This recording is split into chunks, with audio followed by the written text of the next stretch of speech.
Well, hello, hello, hello. So it's good to see so many people already here. More than 140 were waiting before I started the stream.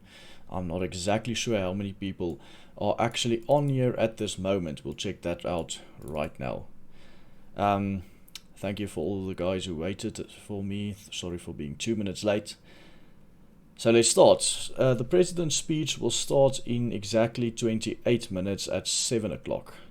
So we'll be watching that and I'll be commenting on that. But first we'll look a bit at how the people dress on the red carpet. And it's quite ridiculous seeing what designer stuff they can come up with and what they actually are wearing. And some of them look absolutely ridiculous. And that is why you will see me dressing possibly the most flamboyantly you'll ever see me dressing. This is a purple silk shirt that I got from when I was doing some ballroom dancing for some shows. But it's not as extravagant as some of these people who spent some ridiculous amounts of taxpayer money on their outfits. So without further ado, let me move this out of the way onto my other screen, and I can still read your comments if I look that way. And let's start by listening a bit to what News 24 has to say. Let me just change it. There we go. Let's listen to this. Is litigating against his own public protector, or this the guy right here is Adrian Basson. It is not a good. It's not a good sign. The editor of you know, News obviously 24. at the NPA also you had people like Nonkobo Jiba that's been moved out of there, but she was also at Mkhwebani's party the other night. Yes, So again, yes. that The figures signal that of the surrounds disgruntled herself with. people. And Tidi and Liz, haven't we seen something like this before in our history? There was a time in our history who had someone called Thabo Mbeki, who was the leader of the ANC, who was the president of the country, and there were lots of people fighting back against him. They were called the disgruntled. They had a specific name we referred to them, but there was people who were very upset with Mbeki's economic policy, with the way he was treating Jacob Zuma, and that became the movement that ultimately unseated him. So are we in the midst of something like that brewing? And ultimately, who will be the candidate? Who will be the face that goes to the 2022 ANC conference to contest Cyril Ramaphosa? I feel like if we start that conversation, we're not going to end it because so many people are They're so interested. Lutuli House is well, they're not showing anything about the red carpet, so let's see if we can find something on Twitter. Let's see if we can check that out here. SONA red carpet.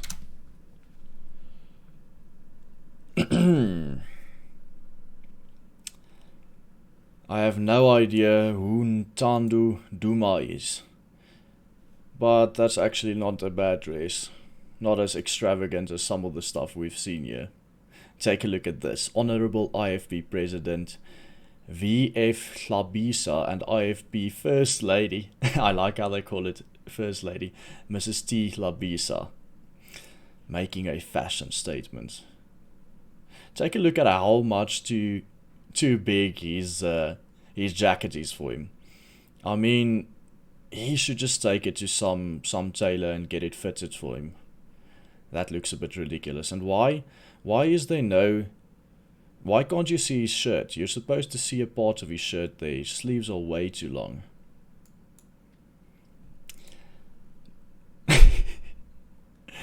I love how many people are actually referring to the fact that on the red carpet you see all these people spending hundreds of thousands of rands on their jewelry and their clothes and so on and so forth, and then people are pointing out the fact that learners at school lack proper sanitation and they are basically excrementing in holes in the ground with like a broken seed thing right there. That's quite funny.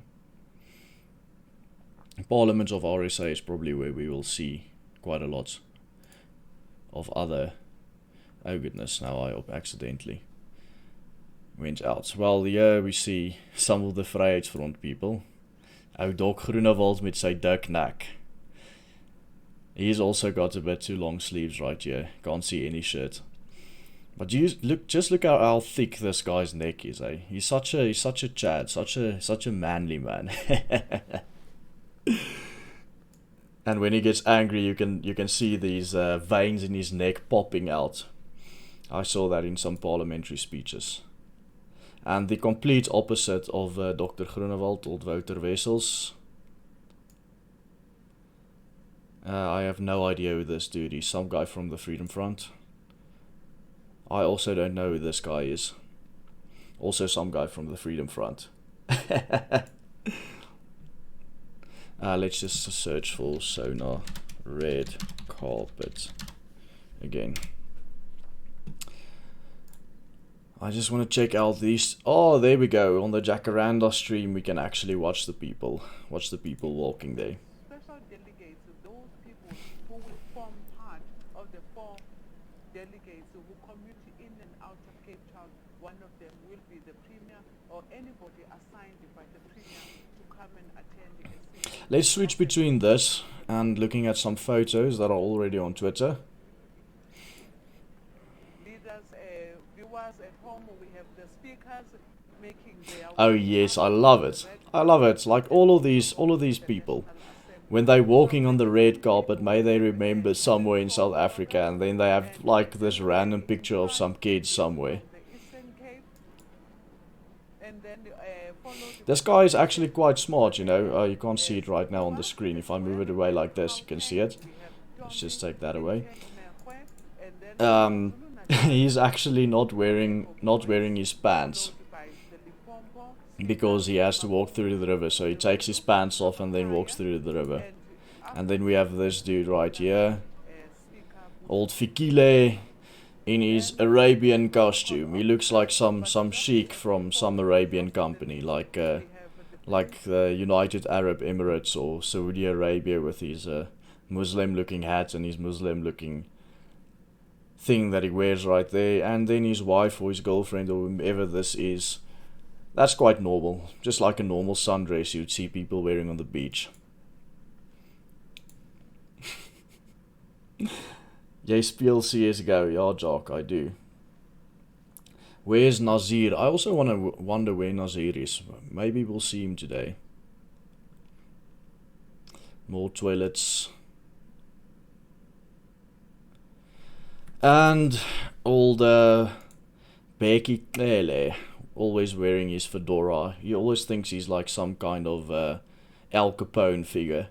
The chief of police in South Africa. Let's open this in a new tab for when we actually...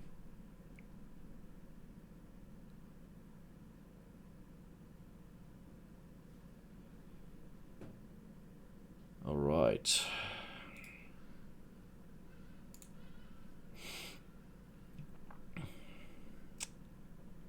Not much more on Twitter that we can look at, so let's just look at the live stream right here. Just take a look at that. Some military band marching. We even had a columnist this week on News 24 saying Zuma's being targeted much more than the others. So we may see that. Can I just also say, I do disagree with this sentiment out there that there's a Zuma fight back and that's somehow being supported, you know, by prominent people in the ANC like the Supramoma Pelos.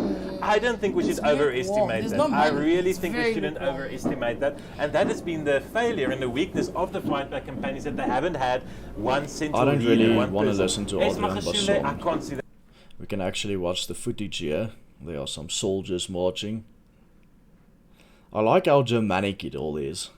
Germanic uniforms, Germanic way of marching.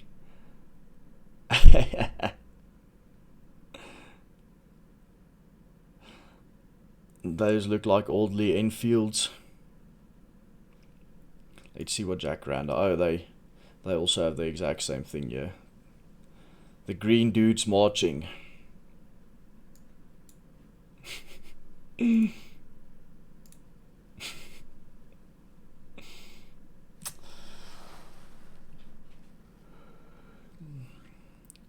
Actually, these green guys march way better than the 4 generals at the... Was it some funeral a few days back when the 4 generals weren't even able to march in a straight line? That was quite funny. I think most people will actually know what I'm talking about. But in any case, just take a look at this. This absolute public display of power.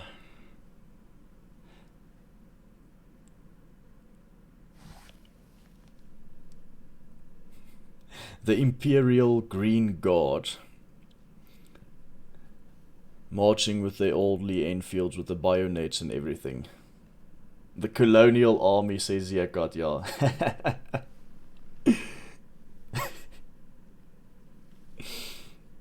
I love it. I absolutely love it. Let's listen to what the women from Jacaranda are saying.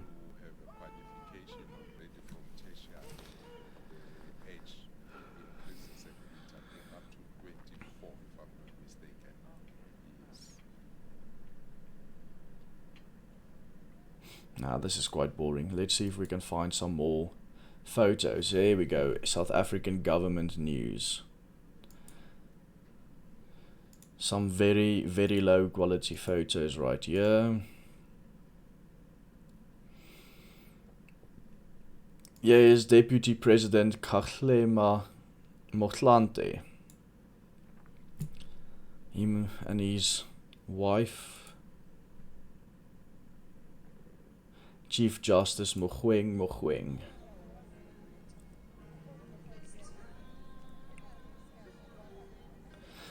I love how much German cars they use. It's almost as if this is a German nationalist event. It's like German cars all the way. Soldiers doing a Germanic march, if we look right here. Germanic looking uniforms. Everything is so Germanic. It's like, what? What's the point here? What's this government's obsession with Germans? German car, German way of marching. Prussian way of marching, actually. Prussian uniforms, actually. So funny. Minister of the Presidency, Jackson Mthembu.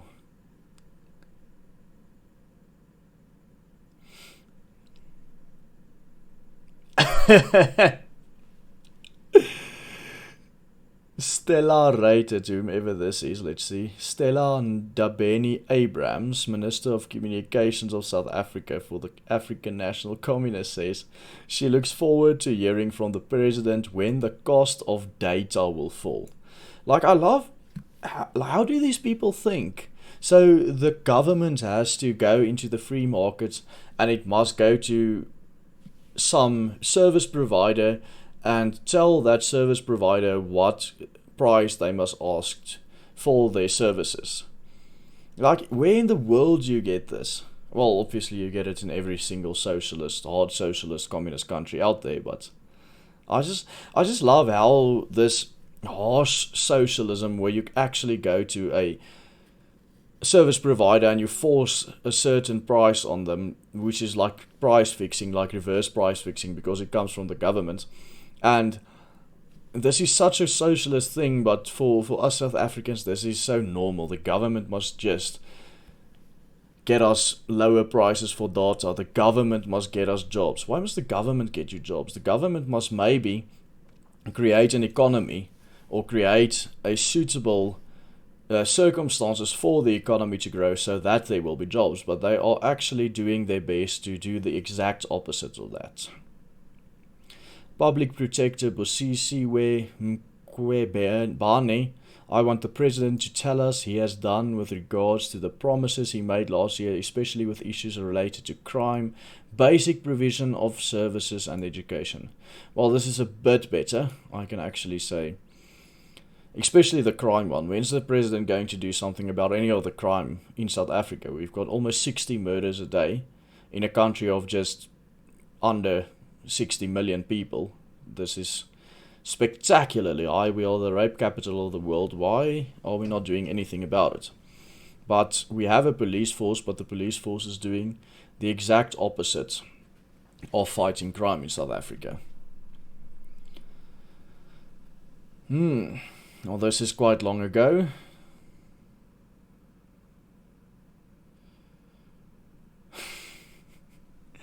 The absolute people preparing the red carpet for all of these elites. And there's quite a nice photo of the real working class. The working class being represented by our government coalition between the South African Communist Party and the ANC.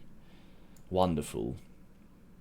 There we have some more modern looking guys standing in a much less proper formation than those Prussian-looking guys. Well, the guys didn't look Prussian, just their uniforms and their march did. But that's all that we can get here from South Africa government news, unless they have tweeted some. Yeah, they did tweet some more stuff here. Speaker of the Provincial Legislators arrives at the SONA.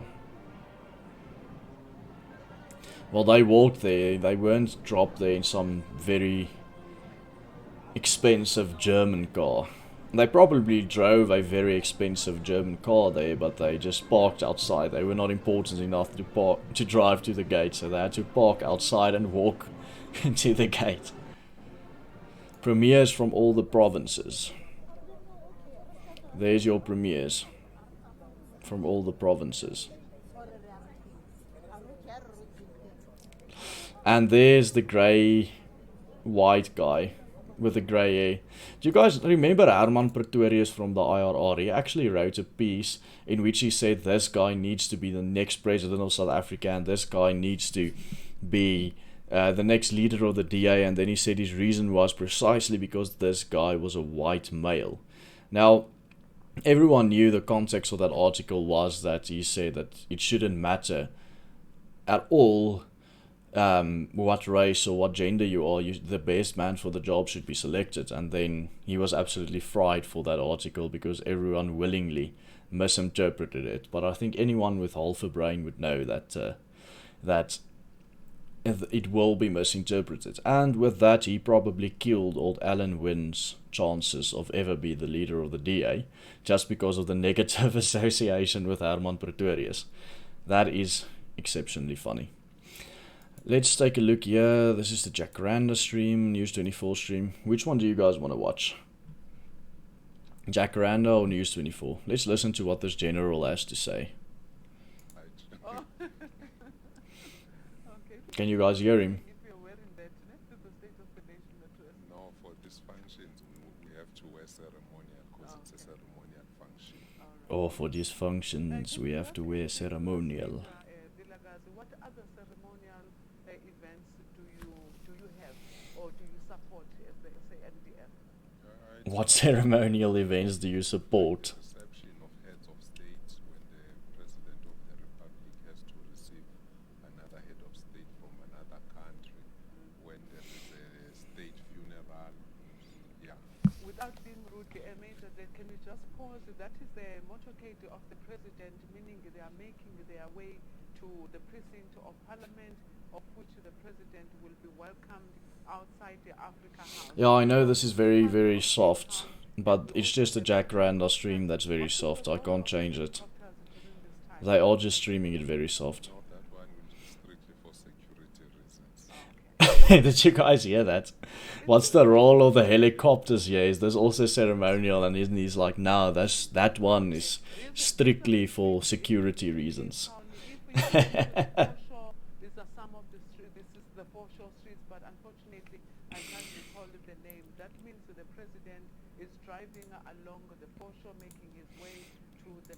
Let's switch to News 24 a bit. So we know the EFF loves the issue. They love to bring it up, to elevate it, even though we know every single poll in the country shows that unemployment is the biggest issue for most South Africans, not land. We know it's an emotive issue that's not going to go away. So I wonder if that's going to be part tonight of his economic package of the Unemployment. speech, the This part is of actually his- a very of his important thing speech that he where says talks here. about land, yes. The farming sector. Listen, when it comes to the NEC's decision on land, I think it's very important, and I think sometimes we, the media, are complicit in the confusion from time to time. I do think I've had conversations with Ronald Lamola about the executive over the courts. It's not a new element. I think that's part of the confusion, is it being positioned like it's new. Yes. There's nothing remotely new about that position. It's actually where the ANC's always been. That's their posture. I mean, Minister Ronald Lamola is going to come in. I think we can even pick his brain about it. It's something that he has told me time and memoriam. I think there's some confusion, but I think the economic package does need to speak to land. It is critical. But The as you said, it economic is an package emotive does need issue. to speak to And land. It's what happens going forward. You know, the parties might have agreed on the amendment of Section 25 of the Constitution, but we're still not where we need to be toward as far as actually amending that particular Yeah. section of the Constitution and what it's going to look like, because they also differ. You know, I mean, on the one hand, you've got the EFF that says no, it must all belong to states. You know, and that's dangerous because then it'll be used as a proxy. I mean, I African countries that have shown you examples of how dangerous this is. It happens pretty much everywhere there's been a liberation movement and where the state has access to land and can play around and use land. She's on actually that talking basis. a lot of sense I now. do hear a lot of movement happening in the background. Yes, the soldiers are moving their feet. They're moving into. The president, I into understand, form. is arriving. The president is Prophet arriving. Ramaphosa, man of Not the hour, yet, man of not the moment. yet, not yet. He Maybe is he's making maybe his he's way. dropping us. Maybe this is all too much for him. Maybe land reform, Busisiwe Mkhwebane, the infighting in EFF his party, ESCOM. Maybe it's all just too much. To be honest, if I was Cyril, it would be all too much, but I don't think so. He's And determined. people to like say. us want him to solve everything. But as you said, he wants a lasting legacy. I do Yeah. understand he is making his way. What does he want his into the legacy to precincts. be?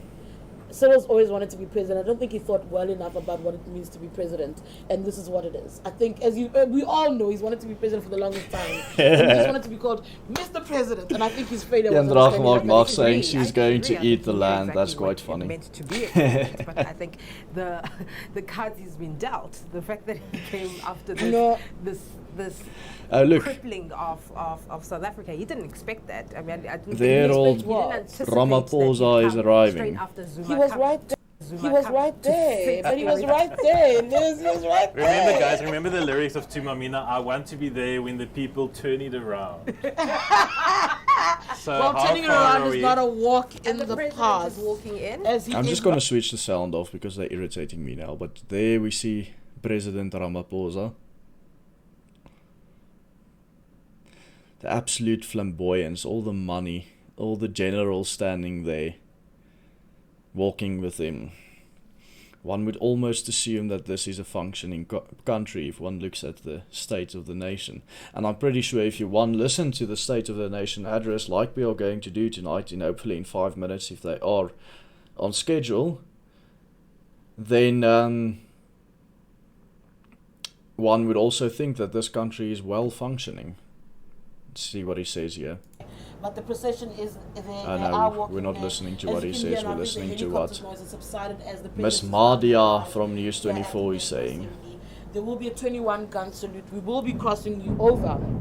And as it starts, we'll take you to those proceedings.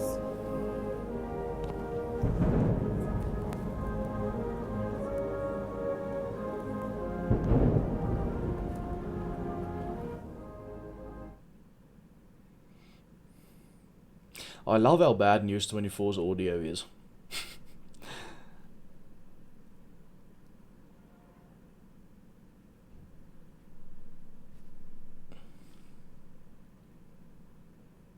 Marty Combrink says this is South Africa's funeral. Oh, and suddenly there's sound again from News 24.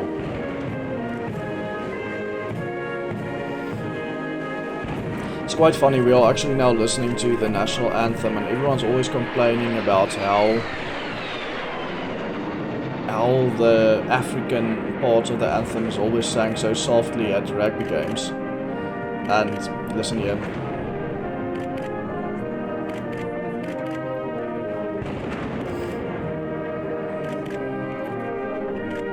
In any case, but everyone's complaining about how softly it is sung, the African part is sung at games, and then the Afrikaans part just explodes. And then I actually have a reason for this, and everyone says it's racist, but it's not.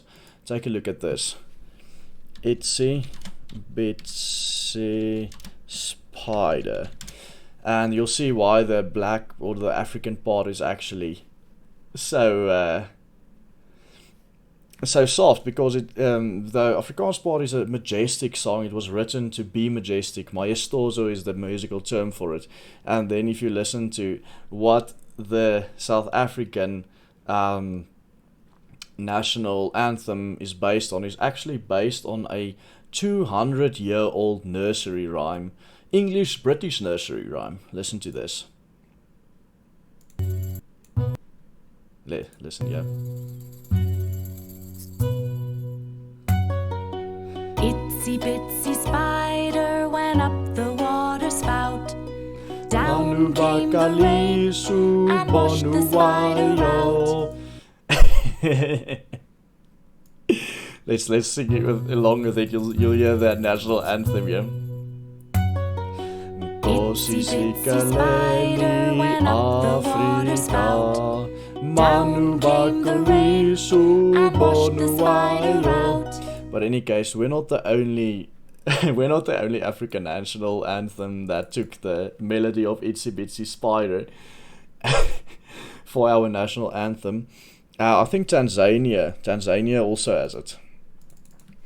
Tanzania national anthem.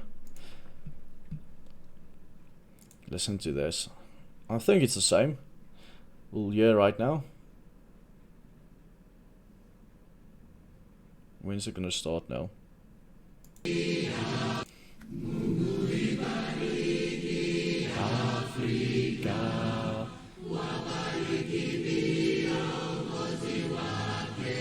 See, it's all the same. Itsy bitsy spider running up the brown. I don't know what that word is, sorry. But it's quite funny. It's really funny.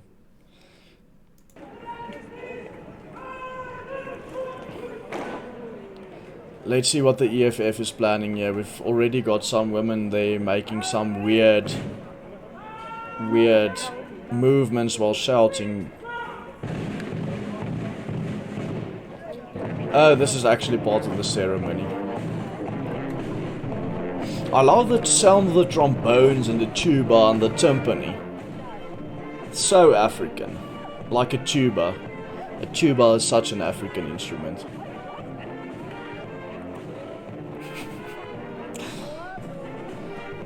Well, the speech should start in exactly 1 minute. And then we are going to listen to what all the Ramaphosa has to say. And we are going to... yeah. And we're going to analyze it and we are going to actually respond to it as he speaks on this channel. So if there was ever a time to start watching this now, it's now. So let your friends know there's a Willem Petzer stream going on right now. The president have just started. He will just start talking right now, and this is the part where we analyze it and the part where everyone should be watching.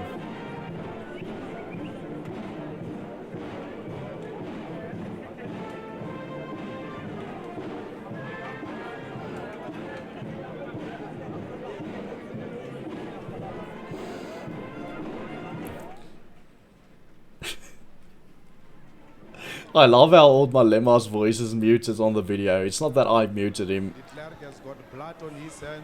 De Klerk has got blood on his hands. And de Klerk said that apartheid was not crime against humanity.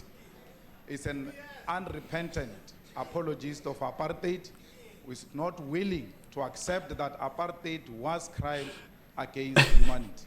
And therefore, it is an insult to those who died and tortured in Flag Plus under the instructions of de Klerk to have de Klerk sitting Look in at a old Willem de parliament. Klerk sitting there. And I therefore Frederik suggest, Willem de Honorable Klerk. Speaker, that we please request de Klerk to leave this house. He doesn't belong to this house. Now the EFF wants to chase Evie de Klerk my out submission, of Speaker, the is building. Please, for us to have peaceful This is the proceedings, kind of comedy we that should we are here ask for. the commander Tell your of friends to Flag come Plus, watch the stream with us. the apartheid apologist, a man with blood on his hands, to leave this parliament because he does not belong here. That's my So submission. populist. A man with blood on his hands. Order, members. So populist. I mean, Honorable Malema, so I wish to rule emotional. on the submission you have made. This sitting has been called for one item and one item only, to give the President the space to address the nation. It is convention that all the presidents, the former presidents who are still alive, are invited to this sitting. The former president, de Klerk, has been invited because of that. I therefore cannot sustain the submission you have made, and therefore rule it out of order. Look how sad old de Klerk is sitting there. He can't believe the people are so ugly to him after he literally gave them the country. The meeting is called for a special purpose. Honorable The rules Floyd of this Shibambo, House. I have not recognized Will you please recognize me? What are you standing And on? now Fat Floyd is standing up to What say is your something point else. of order? The point of order is that the rules of the joint therefore sitting cannot apply even sustain when the it's a submission state of you nation have made. address. That is number one. And therefore, rule You it can't out of recognize Look the how clerk as sad the old the president. clerk Of is what? sitting there. Who voted for him? Are you saying this parliament, a democratic elected parliament, must recognize a white-only president who was elected by a criminal system of apartheid? Honorable must acknowledge him Shibambo. as such. Honorable So Shibambo. populist. It cannot be correct. Honorable Shibambo, yes, you are right. The joint rules apply to this sitting. Order. Order. Order. You are right. The rules apply. And the rules apply, and those rules have never been questioned. History of this country is there for everybody. I'm pretty sure that We Malema recognized planned that this there beforehand. was He an knew that the apartheid clerk was system. going to be there and he's going to We he was going to also be recognized that it was a let's system that brought us hit all on the into this clerk house. first, and And Malema therefore actually that submission- Malema actually has a list of things that he is going to do to disrupt the State of the Nation address, and the first thing on the list was obviously Evie de Klerk, and now they are going to just make trouble for 5 minutes, maybe 10 minutes, and then Ramaphosa is going to talk for a few minutes, and then the EFF is going to make trouble again. Please take your seat, honorable member. We have not made any mistake. Take your seat.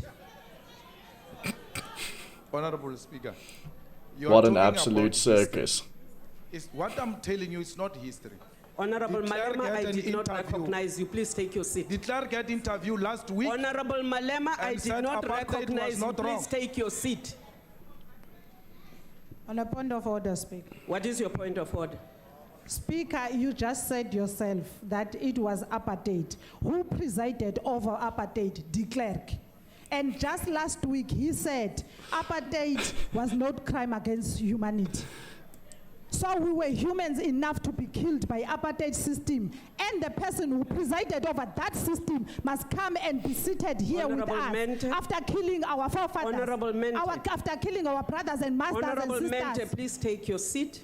These emotional tantrums You are are taking really your funny. Not because I'm laughing at what they are On a saying, but point just of the order, fact that they are making all of this stuff up all the Honorable time. members, are And we all the going to clerk go is now on this and massive on villain. and on the matter of the presence of former President de Klerk? Are we going to go on and May on I and then on? tell this And then House, everyone shouts, Speaker, yes, that yes. The presence of former President de Klerk in this House is proper because we have done it in terms of the rules. We have always been open about the former presidents and former leaders of this House, and therefore, delaying the business of this House tonight on the matter of former. While we have this back and forth between the Speaker and the EFF, let me just make a point here. So they are talking about the people who have been killed under apartheid.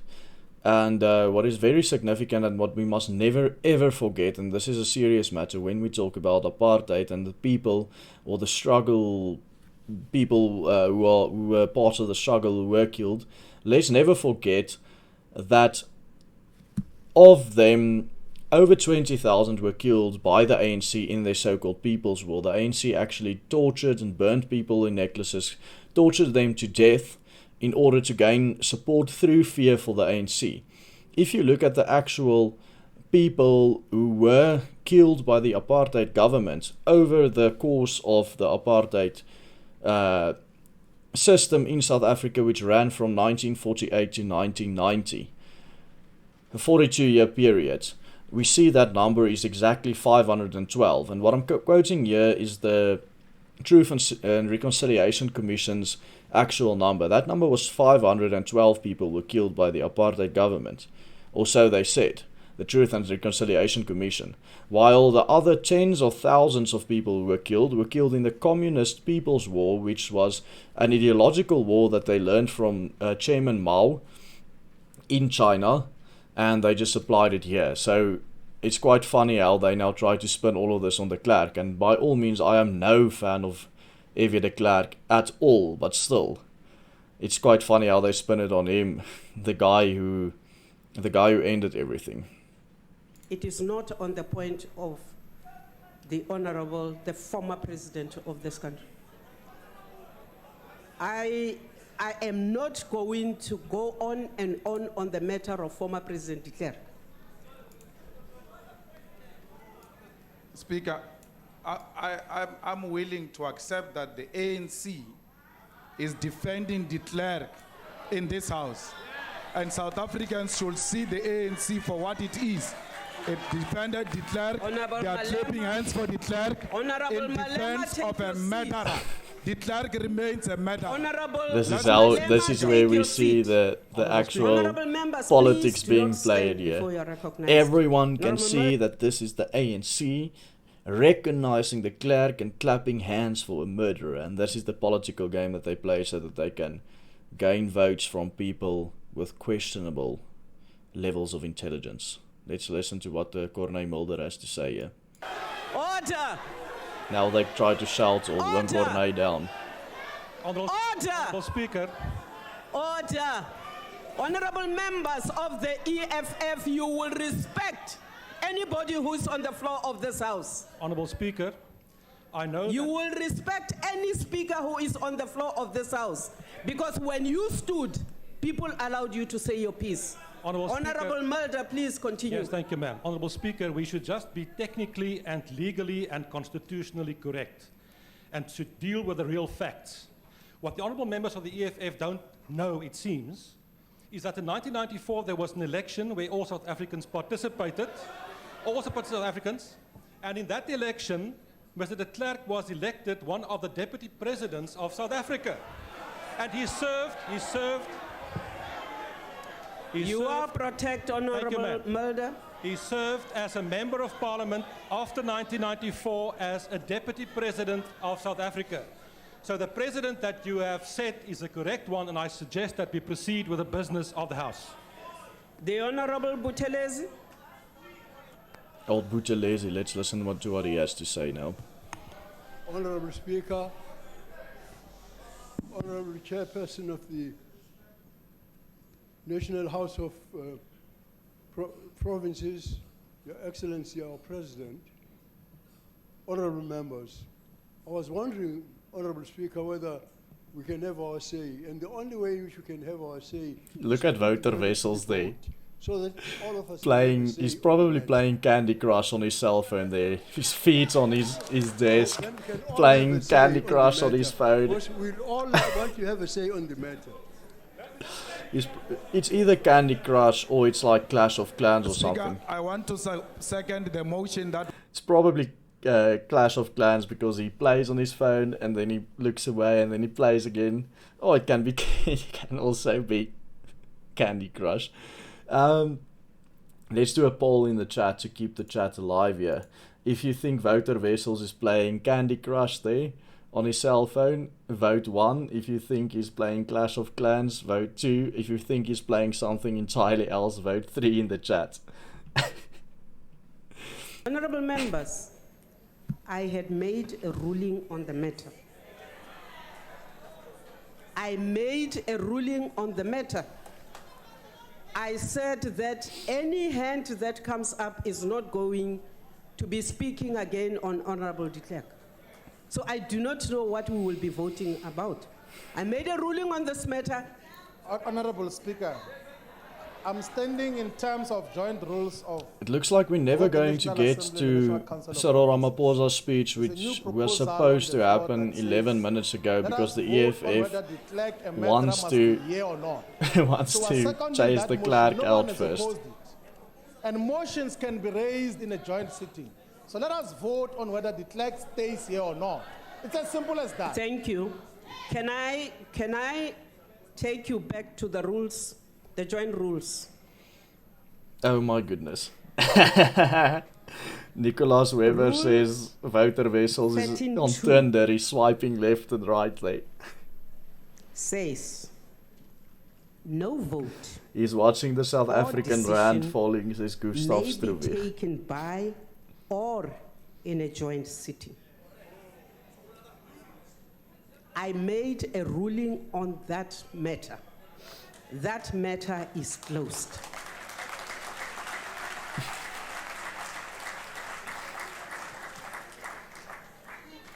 Honourable Speaker. Speaker. Honourable Mazon. My Thank you, member. Honourable No Speaker. vote. So yeah. Honourable Speaker of the National Council of Provinces, I would like to rise on point 14S of the joint rules. Who In is terms this of our woman? constitutional right, everyone in this House has the right to hear the President deliver the State of the Nation. And as such, I would like the Democratic Alliance's constitutional right to be upheld, and we would like to proceed with the matter of hearing the State of the Nation address from the President. Honourable members, I agree with the honourable member. There is one item on the agenda. Can we It is that the please President start addresses with the the House and President's the nation. speech? Yes.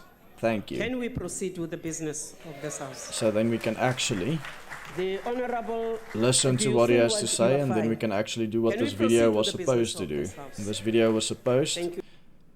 to fact check him and comment on what the President has to say, but we have already been here for almost 45 minutes, 41 minutes to be exact, and we have not yet heard anything. We've only heard the EFF making trouble thus far.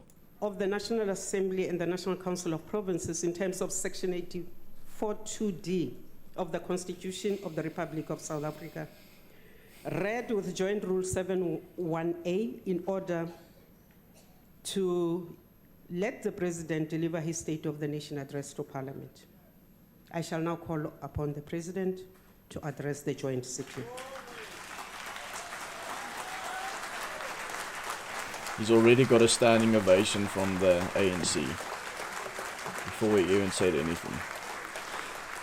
This is a very interesting State of the Nation speech for one reason and one reason only, and that is because South Africa is now in possibly, or not possibly, it is in the worst situation that it has ever been, economically wise, service delivery wise, etc. So let's see how Ramaphosa spins this problem.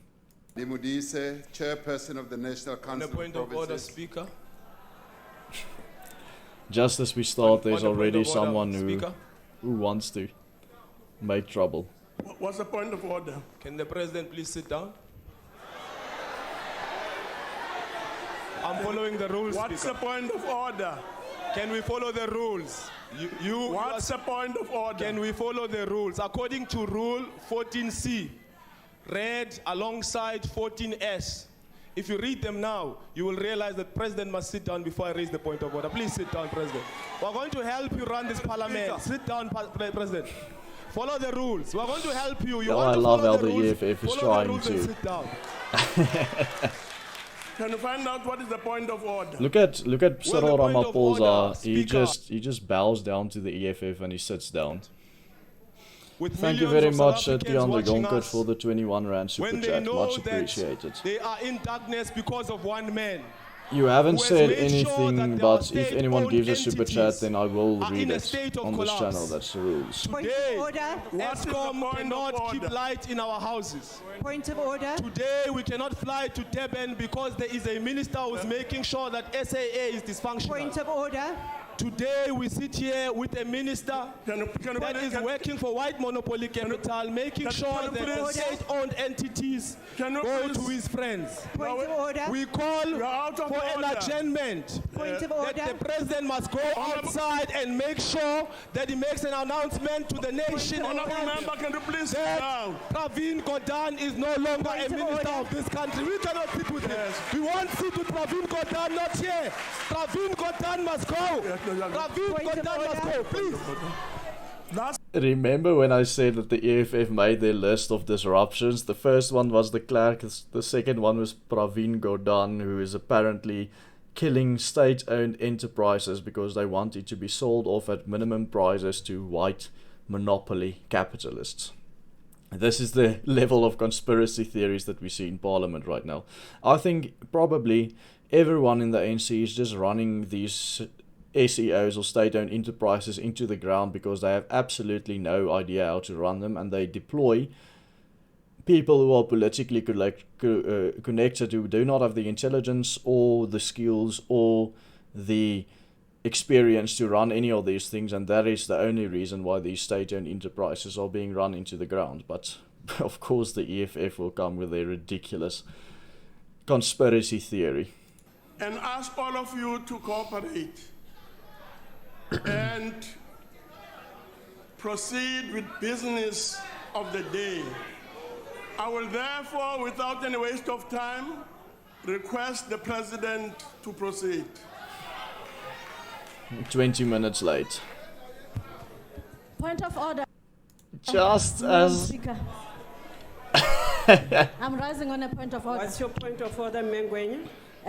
Madam Speaker, the Speaker, Deputy Speaker here, we have read the rules and we're waiting for him to rule. He cannot go on when we have asked him to rule on Rule 14C and 14S. Let him rule so that we know that he has allowed Pravin Gordhan, who has caused the economy of this country to plunge into darkness, to be in this house with us.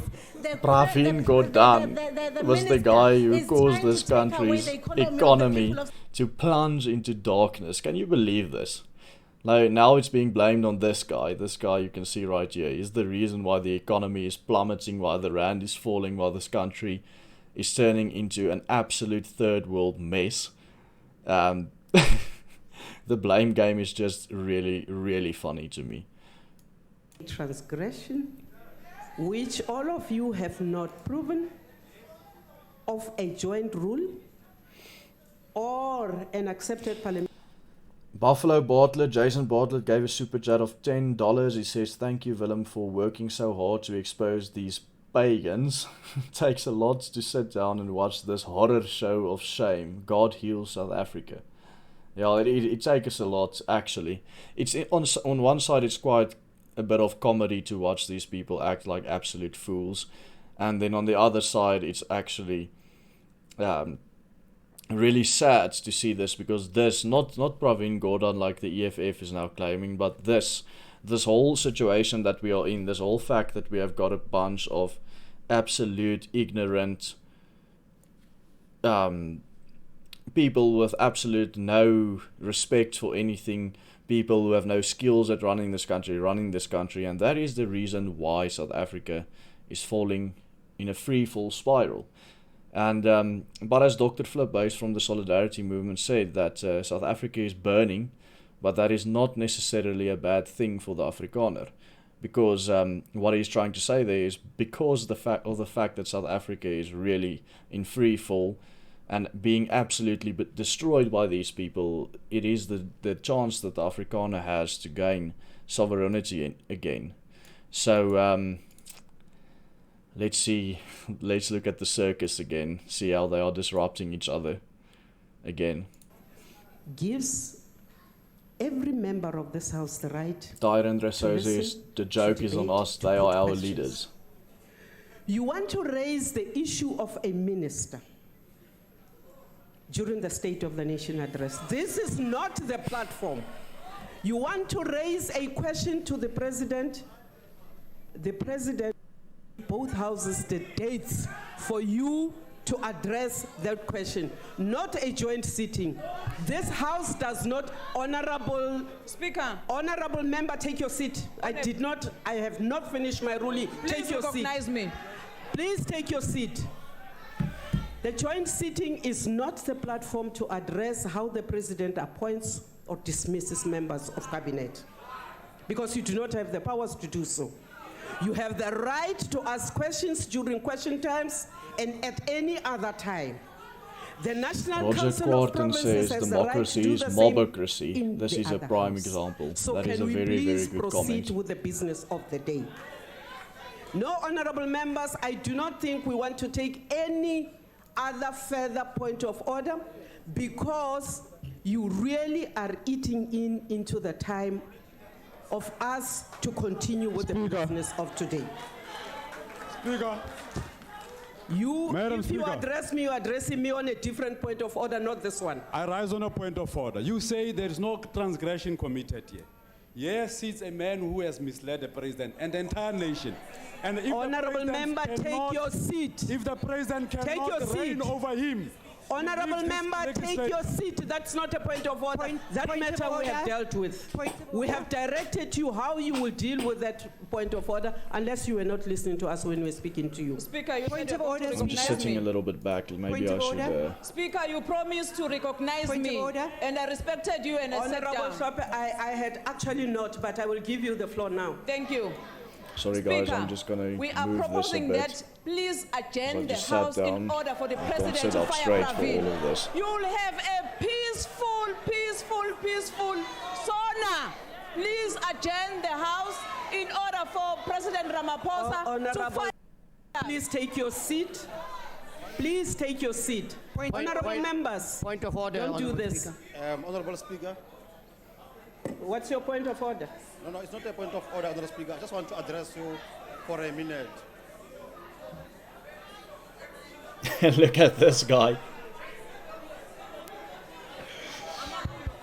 Honorable Speaker. Order. Is the mic on? Proceed. Honorable Speaker. Oh. Honorable Speaker, we have the rules of the House. Order, members. Are we just going to ignore the fact that rules of this the guy House. looks like a Honorable mix member, between the Oros mascot and a circus clown? Look at that bow tie. It's really so funny. Honorable members of the EFF, honorable member, take your seat. Honorable Please Speaker. proceed. Pete Lundy just gave a 140 Rand super chat. But he doesn't say anything. Thank you very much, Pete. Olenka Wagner also just gave a 30 Polish currency super chat. Thank you very much, Olenka. She also didn't say anything, so I'm not going to read, but if you give a super chat, I'll read whatever you say. My name. This is totally out of order, Honorable Speaker. Let us apply the House of the Rules. EFF, if they want to engage you, let's go outside and engage outside. Leave this people. Let's go and engage outside. Let's go, Baba. Let's go. If you want to engage, let's go outside and engage there. Ek kry my by die fietsloods, bra, dat ek vir jou kan bliksem. Let's go outside. Honorable members, take your seats. No. Honorable members, take your seats. If the EFF wants to engage, let's go outside and engage. Members, take your seats. IEO Celia says this will be a brilliant meme, and it will be like this guy's just like, let's go outside, and the other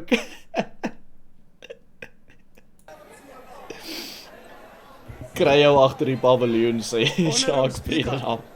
I'm rising on 3 points of orders. You will give us a point of order, sir, not 3 points. All right, the point of order. Yeah. Yes. I'm rising on point of order 4.3. Since the beginning of this sitting, the members of this House have been referred with first names, which is not in order. I think that one must be slipped from the party. Is the volume Number fixed 2, now? Chair. Am I roughly The roughly issue the of- same volume as the video now? Just so you guys, because I see some guys said that my volume was louder than the videos. Any member has got an issue around that. They know the process which they must follow in order to challenge the ruling of the presiding officer. It cannot be done in this House. Thank you. Honorable Speaker. Proceed, sir. Honorable Speaker, I do respect the rules of this House very much, and that is why I kept on lifting my hand to be recognized, but it seems I had to stand. Honorable Speaker, you asked what is the transgression. The transgression is that the honorable member of the EFF, who started with this point of order, said that we will not sit in this House, and there are millions who will not want to listen to what the President says. That royal we must not be used here. It's them and the members of his party. It doesn't include us. So, Honorable Speaker, that we continue with the sitting of this House. I actually enjoyed and that those who do sentence. not That want to be royal here to we leave the House. must Thank you. not be used here. Point of order. Speaker. Point of order, Honourable Point of Speaker. order. Honourable No, Speaker. Order, members, order. No. Honourable members. Did you recognize me, Madam Honourable, Honourable Godrich, please take your seat. Okay. Honourable Speaker, there are millions of people in South Africa and millions more internationally that want to hear what the President has to say. Where are you? We can't see you. Now, Where are Honourable you? Speaker, Minister Gordhan Where are is you? a We member can't see of you. this House and has the right to remain in this House. I call on you, Honourable Speaker, to exercise your Stand right up. Don't speak sitting, to man. protect Stand the up. dignity Stand up, Chief. and decorum of this House Stand up, and Chief. do what is correct, Honourable Speaker. That order is sustained. Point of Honourable order. Deputy Chief Whip of the Majority Party. Thank you, Honorable Speaker. Honorable Speaker, I think this night we have all the arms of states in one room, which is this chamber. I really feel embarrassed to call myself as a member of parliament if we behave the way we are behaving. Therefore, the proposal that we want to make... If we behave the way that we are behaving, I mean, like, this is literally the way they always behave in Parliament. So, what's new here? It should not trample on our rights and the rights of the citizens of this country who want to listen to what the President wants to say to them. Honorable Speaker, please protect the rights of all of us. Thank Honourable you. members, I'm not taking any more points of orders. Honourable members, I am not taking any point of orders. Speaker. Honourable Shibambo, take your seat. I want to call order. Honourable Shibambo, take your seat. Honourable members. Honourable members. Honourable members, you clearly do not have any interest in the business of this House today. You are delaying us. You are refusing us to start with the business of the day. Honourable members, there is an input on the floor. Any member who feels they do not want to participate in the proceedings of this joint sitting today. Boerelegion Media makes a very interesting comment. I wonder if Moody's is watching the circus. I wonder if this behavior will have any influence on their decision to downgrade us to junk status. Just for those of you who don't know, Moody's have downgraded South Africa to the brink of junk status. That was last year in November, but they said that they gave us a bad outlook in which they said that things are probably going to become worse, but they'll give us a re-evaluation this year in March. So in March, maybe we'll just be downgraded to full-on junk status. Honourable Shibambo, what do you understand to be a disruption? A disruption is when you do not use the rules to make interruptions. An interruption is allowed in rules that are contained in this book, which guides all of us here now. There are two issues which you cannot overlook, Speaker. One, you have got a semi-literate person who can think and says here, who must go and fight outside the country. I'm not entertaining that. That is What? one. No. And number two, if we cannot find each other here in terms of this, which I propose because we do not have... Now Floyd Savamba calls out the ANC guy who told him, kry jou agter die paviljoen, broer. The guy who wants to go fight him outside. It's so funny. Now they pretend like they have the moral high ground here above the guy who wanted to punch them. Honourable Shibambo, I will let you know. Honourable Shibambo, that the two of us Cash me presiding outside, here how about that are is here, responsible for the running of this joint sitting. We can confer, but I can tell you that we do not think it is necessary for us to disrupt further the business of this sitting. You sit and you let us on a proceed with point the of business of today. No, Honorable on a Malemba. point We of order, have had Speaker. enough. Guys, this is on a point absolute of order. comedy gold. You keep on saying members of parliament are disrupting parliament. When we stand up and speak through you, you cannot call that a disruption. You cannot call our...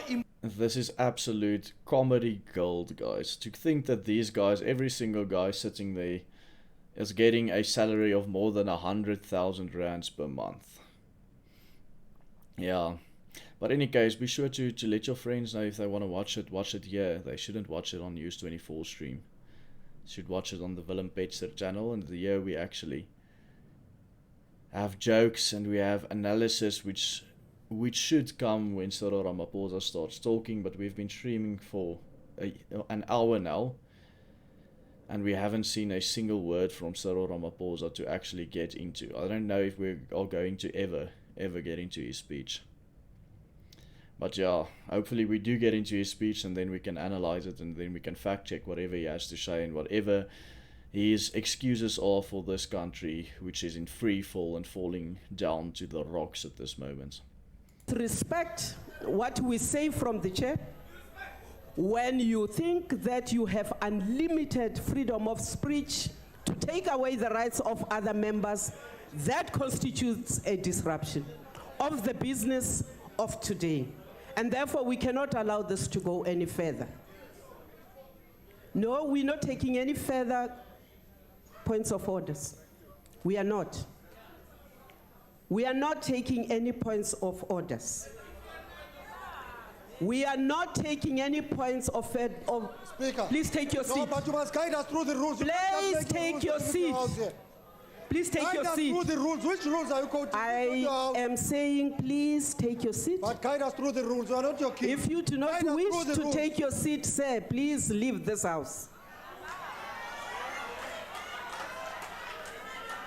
Honorable Mkalipi, I am not taking any further points of orders. You are simply retarding the progress of this house tonight. Honorable Godfrey, I'm not taking your point of order. Madam Speaker, you I've are been so simply well retarding with you our progress. Take your seat. We started because Take your I seat. recognize you so well. Take your seat now. I am going to ask that you be held out of this house. Please, just before that, don't be like Mama Take your Mbeki. seat. Take your seat.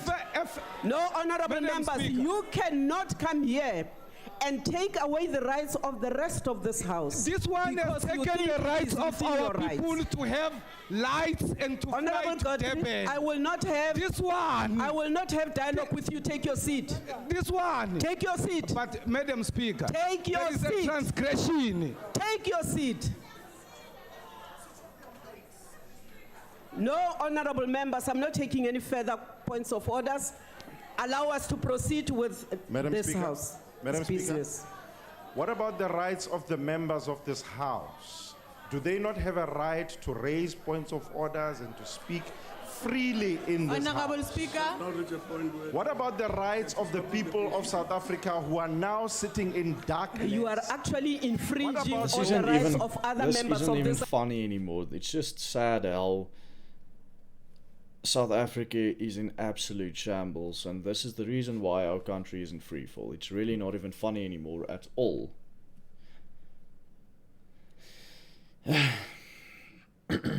When will we actually start the speech so that we can actually start analyzing what is being said? These parties. Speaker, you the are head not of recognized. Please take your seat. Honorable Speaker, my hand have been up for a very long time and you are refusing to recognize me. There was... If you are coming back on the other points of orders that have been raised in this house, it's a new one, Speaker. No. It's a new one, Speaker. It's a new It's a one. new one that is going to... And That this is going Uganda- to be the next EFF disruption point. That the chief whips must go out. No, we are members of this house and you can howl as much as you want because you want to protect Pravin and you are protecting yourself. Honorable member, can I address you? I don't think you heard me. No. When that Speaker, you were not proposal was hearing made, us. I said We are not suspending this house for the chief whips to go. We are not. Dagbreker says the EFF is pandering for the martyrdom card. They are trying to be popular. If they get kicked out, their voters should realize that their voices are being wasted. I don't know if I agree with that though. I think their voters will think that they should get the EFF into government so that the EFF can be the government, and so that nobody can tell the EFF what to do. Currently the EFF is just a fringe party, but they would want the EFF to be the majority so the EFF can absolutely steamroller this parliament. Said proceed. The Honorable Chief Whip of the EFF have made a concrete proposal. We have a crisis, Speaker. And I have responded to the proposal of the Chief Whip. Go and discuss this matter further. No. We want to know on which rule have you ruled that the Chief Whips can't go outside to go and address the matter of the Thank you. Honorable Ntlangwini, take your seat. Honorable Deputy Speaker. With the greatest of apology to both of you, Madam Speaker and Chairperson, I think Rule 14G explicitly says that if the presiding officer is of the opinion that member is deliberately contravening a provision of these rules, or that a member is in contempt of or is disregarding the authority of the chair, or that member's conduct is grossly disorderly, he or she may order the member to withdraw immediately from the chamber and the remainder of the ruling. Can I make the second point? Madam Speaker, Chairperson. Let him finish speaking and then I'm going to comment on this. It's going to be quite funny. After having called attention to conduct of a member who persists in irrelevance and repetition of arguments, may direct the member to discontinue his or her speech. I want to maintain, Madam Speaker, that this is grossly disorderly and repetitively raising arguments that we should request the members to stop, or you make the ruling, Madam Speaker. What's going to be funny is if this speaker actually makes the ruling to kick the EFF out of Parliament, then we're going to see another fist fight like the last time it happened. And let's look at that. Let's look at that fight the last time it happened. I'm going to show you this now. This is the last time that the EFF was ordered out of Parliament. Sorry, House Chair, can you get control of the House, please? Honorable members, could you please sit down? Honorable members. We saw some punches flying. The behavior is unacceptable, funny. Please. Let's see where that part is. Yeah, we see the conversations of making trouble. Honorable members. Oh yeah, we see the punch being thrown. Honorable members. This was the part where this guy was trying to throw a punch at this guy. Sorry, House Chair, can you get control of the House, please? And this is the... No, this is not the video where the EFF gets thrown out. Let's see. Where's that video? EFF fight in Parliament. White shirts. The white shirts were the guys that threw the EFF out.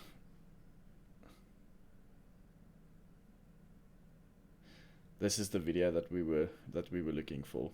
Look at this.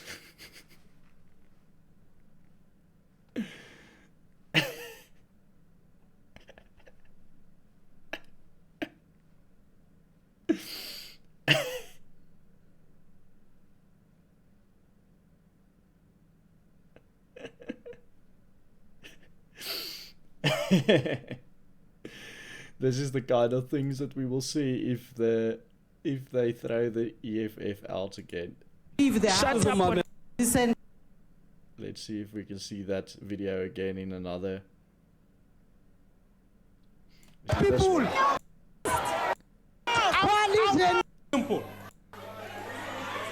Speaker. Here we go. Let's take a look at this. I hope these gentlemen will. You can kill me. It's fine. Kill me. There Just kill me. There's no problem. Just kill me. Look at this, look at this. Did you guys see that? Look here, look here, look here. For it's a bamboo. Just kill me. There's no problem. Just Kill me. Look at the punch. Boom. That's the South African Parliament for you. Look at this woman. Look at this woman throwing her punches right there. Did you guys see how she hit the guy over the head with her hard hat? Look here. Yo.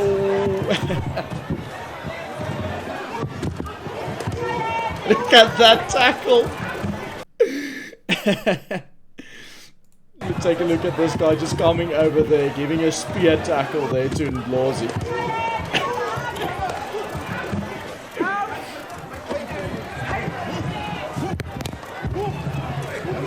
But in any case, that is what we will see if this speaker orders the EFF out again like last time. To interrupt the business of today. Speaker. Honorable Malema, do you intend to stop us from proceeding with the business of the day? No, not at all. So why are you up? No. Violence was threatened. It was brought to your attention. I have just called this whole house to order. Not the whole house. It was by a specific individual. By the rules of this house, you ought to call the individual concerned and ask that person to withdraw. So Honorable that we can Malema? have peace in this house. Because we shouldn't threaten violence. No one has got Honorable monopoly Malema. of violence. Honorable Malema, take your seat. Honorable members, I did not see the member who threatened. I heard. No. Our perfect wedding. Don't behave. Our like perfect that. wedding. No.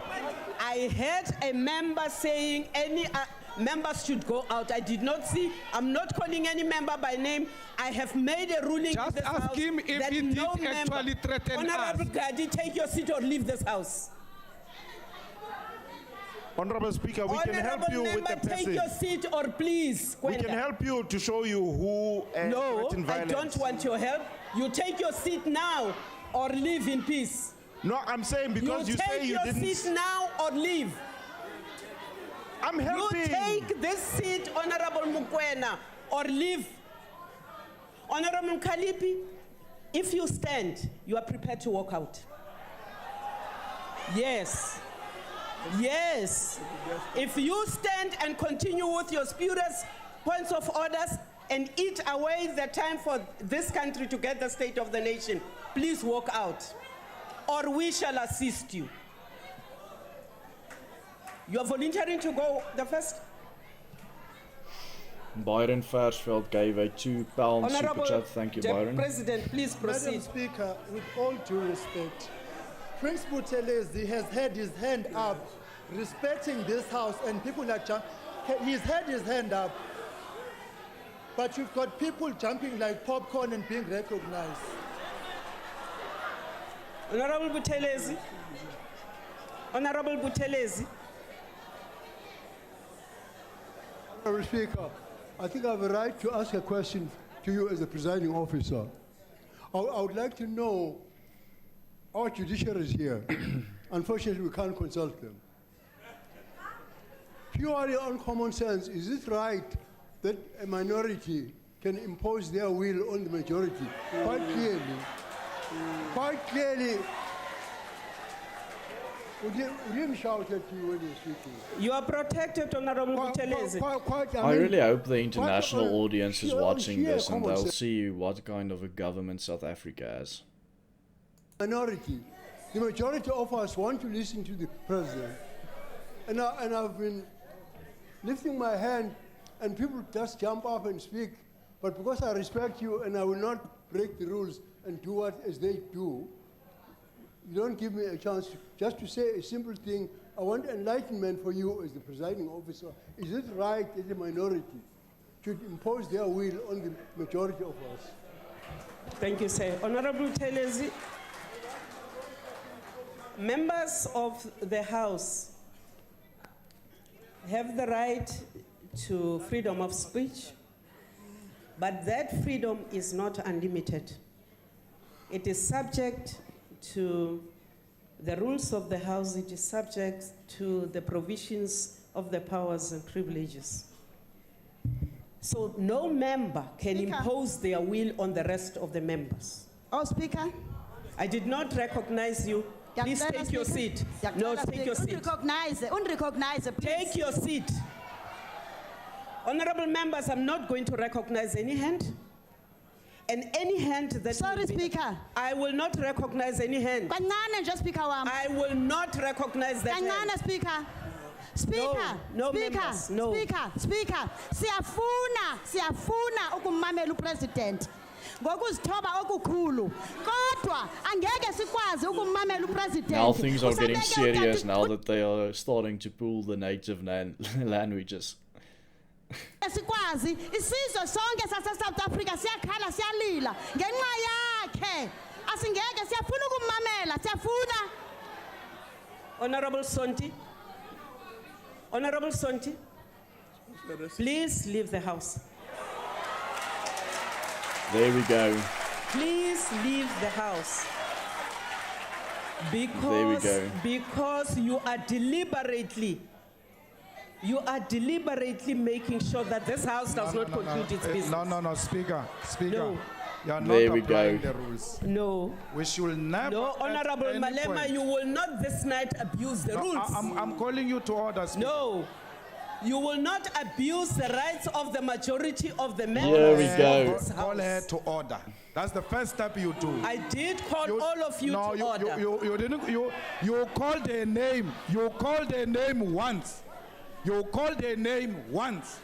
Call her Honorable by the name. Malema, take your seat. Call her by the name. Honorable Malema, I called her by name. Honorable Malema, take your seat. Tell her to sit down first, Speaker. You can't start by saying you must go Honorable out. Malema, take It's your seat. against the rules. Honorable Malema, take your seat. They're not going to leave though, just to make that clear, nobody's going to leave. Either they're going to continue disrupting the speech for the next 2 hours, or they are going to actually be kicked out of Parliament like they were last time with the security guards removing them. Which rule are you using which says you can no longer recognize hands? Which rule? Point us to the rule. It doesn't matter how much irritating are we in this house, but you ought to point the rule and say, according to this rule, I will no longer recognize hands. There is no such a rule, and It we are does not going to be matter treated as how a much group we're here. irritated. You are right. It does not matter how much the two of us are irritated. That still does not give a minority or an individual member of this house more rights than the other members. Point of order. Point of no, order. members, you are not going to continue to do this. Point of order. A minority is judged by a vote. So let's vote Honorable so that we are Mokoena, sure that it's please a minority. take your seat. Point of order. Point of order. Madam Speaker. Honorable Mazoni. Speaker, I rise on point 14F of the joint rules as well as 14K. 14F deals with the irrelevance and repetition. We have now heard the same point of order called over 4 times. Chair, we've also been dealing with these points of order that have been repeated for exactly 50 minutes. In terms of 14K, it describes exactly what grave disorder is, and given the fact that the party calling points of order and disrupting the House at present made it very clear that they had every intention of disrupting the proceedings for tonight, 14K comes into play because it now refers to grave disorder in the House. Chair, I would ask you to once again protect the rights of the majority of the members in this House and let us have our constitutional right to hear the SONA addressed by the President. On a point of order. Yes. On a point of order, Chairperson of the NCOP. Honorable members. Just on a point of order. Honorable members. I'm rising in terms of please sit down. Hours, please sit down. Please sit down. But what to call that because I've point not of order recognized you. order. Please sit down. Sit down. And please recognize me after. Dewald Heiseman gave a 350 Rand super chat saying, "May Jesus intervene and let his righteousness prevail in Jesus' name." May Jesus intervene and let his righteousness prevail in Jesus' name. Yeah, I agree. Nothing nothing humanly can stop this absolute mess that we are in this country. But this is a great show for everyone to actually realize how bad the situation in South Africa is. This is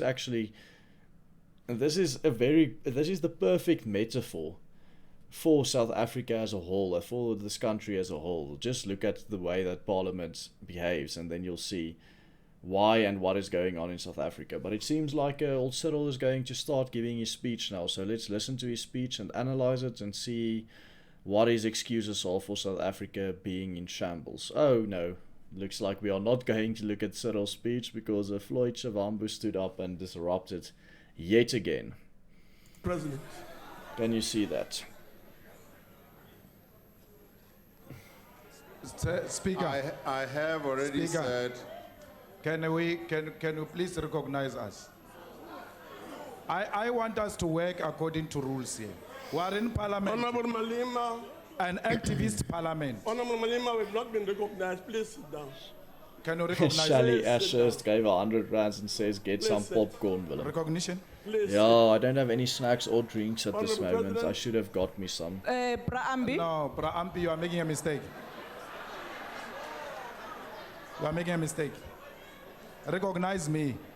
I want to speak according to the rules. When are we Honorable going to Speaker, start? When the EFF is kicked out, it seems. That will be the only way. You ought to say to us, according to which rule are you no longer going to take hands on point of order? Number one. Number two, there is no one who's going to be treated as a party here. There's no party here. They are members of Parliament who shall be recognized as individual members of Parliament. So there's no party. So please, and there is no majority and there's no minority. Honorable And if Malema. you are going to go with that narrative of minority, minority will know us. Honorable in Malema. this Slender, country. can you please sit down? Slender? Please sit down. Honorable President, we're now proceeding, honorable members, with the State of the Nation address.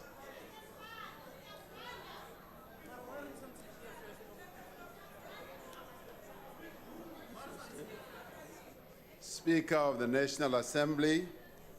Let's Ms. see how Thandi long this Modise, actually holds. The Chairperson of the National Council of Provinces, Mr. Amos Masondo.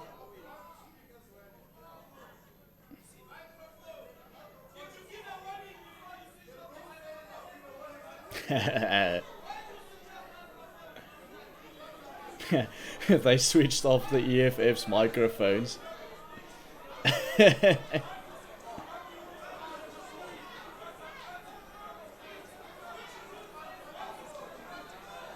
Now they're just standing up and shouting there. Honorable members, we are going to suspend the proceedings of this House. The bells will be rung for you to reconvene. This House is suspended.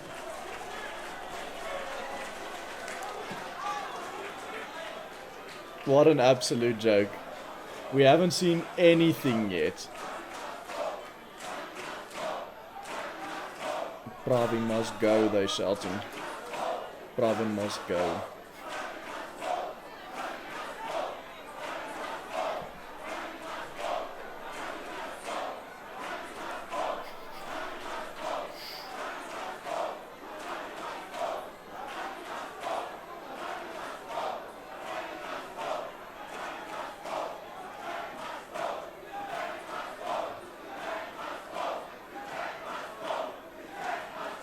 Oh, they're shouting the clerk must go now.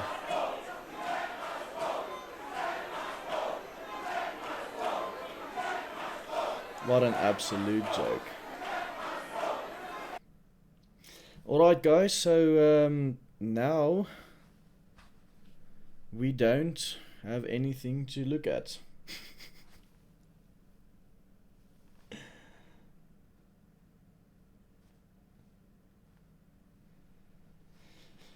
Yeah, so the Parliament have just been suspended because it was disrupted too much. While we wait for them to come back, see what is being said on Twitter about SONA, State of the Nation address.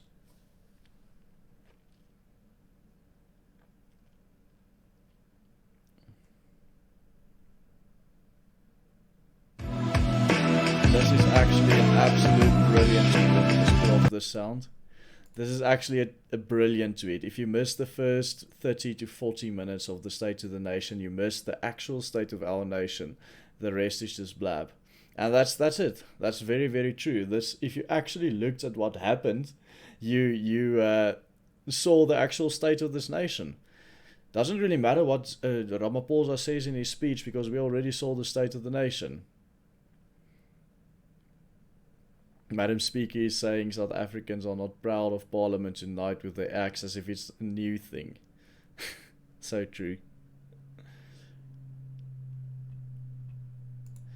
And it looks like News 24 stream will go on with Adrian Basson having an interview with this Miss Madia right here while we wait for the State of the Nation to begin again.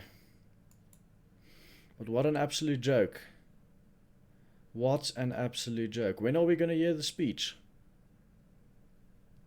We saw all of these guys going there on the red carpet with their designer clothes, with their very rich clothes going to, and then they arrive there and it's an absolute mess. What a joke. What a joke.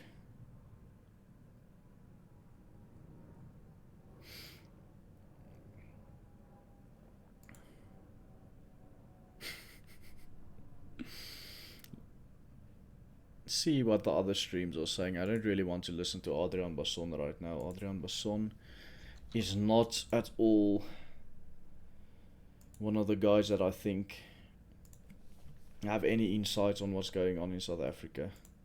Let's see what Jacaranda does. Okay, their stream was just cut off. Maybe SABC.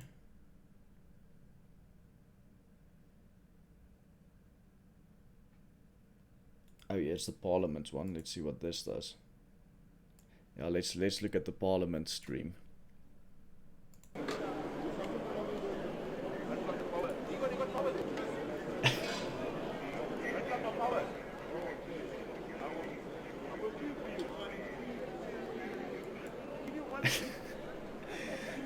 The EFF is still dancing outside of the Parliament.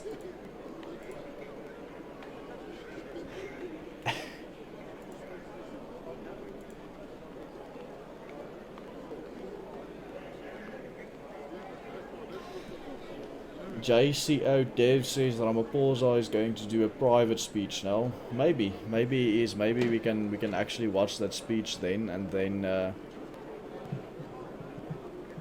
we can actually listen to what he has to say, and we can actually analyze what he has to say and see what his excuses are for South Africa being an absolute mess at this stage.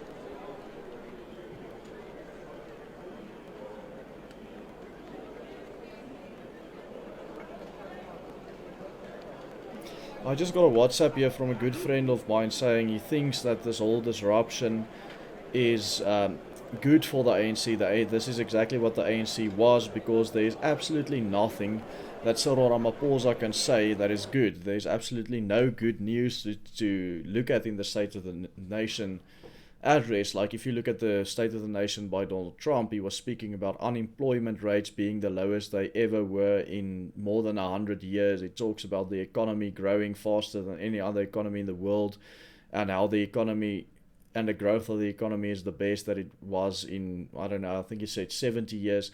He's got all of these good news to actually talk about, but if you look at what Ramaphosa has, there's nothing good for him to say.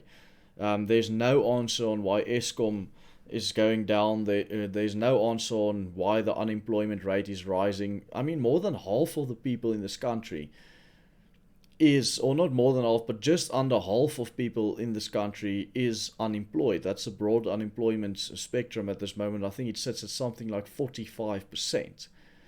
What can Cyril Ramaphosa say about it? I mean, that the unemployment rate will go up. I can guarantee to you now. I guarantee it on this video right now. The unemployment rate will go up, we will have a higher unemployment rate 2021 than we did 2020. We will have a higher unemployment rate in 2020 than we did in 2019. It's just things that are not going to change, and Cyril Ramaphosa have no answers to it. So Cyril Ramaphosa actually enjoyed the fact that the EFF disrupted Parliament so much that they actually had to suspend the hearing or suspend the parliamentary procedure. And I think he's just smiling. As you could see, he was actually just sitting there smiling when all of this happened because he knew. And that's true. That's good.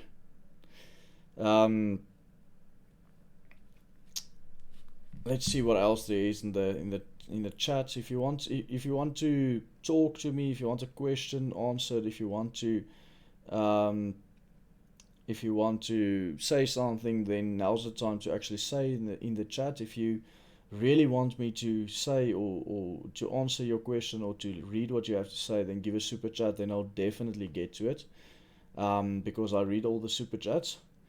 But while we wait for this proceeding here to go on, let's see what is in the chat, and then we'll read it and we'll look at it.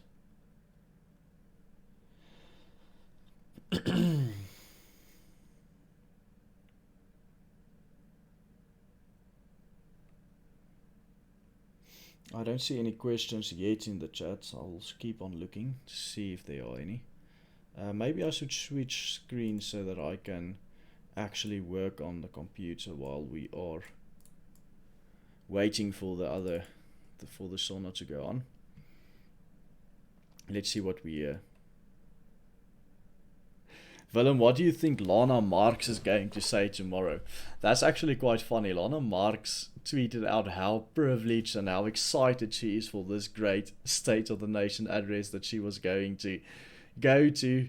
I think she'll probably just say the exact same things that she always says, and she always just say how great everything's going in South Africa and how great this vibrant democracy is and so on. But she just says this in public. What she says in private to Donald Trump is something entirely different. You'll see that America has released a statement, I think it was 4 days ago, in which they said that South Africa will no longer receive preferential trade treatment like other third world countries. So we already see that America is in some ways applying pressure to South Africa, and this is going to be very bad for us, for the country and the economy.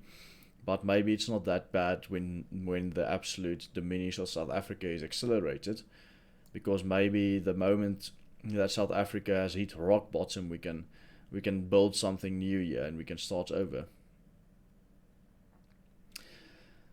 Ron, I don't see what. Sorry, Elron says, is there a possibility that this will lead to street riots later in the night? Yes, I think there might be street riots whenever there is a chance to riot. People grab it with both arms in this country.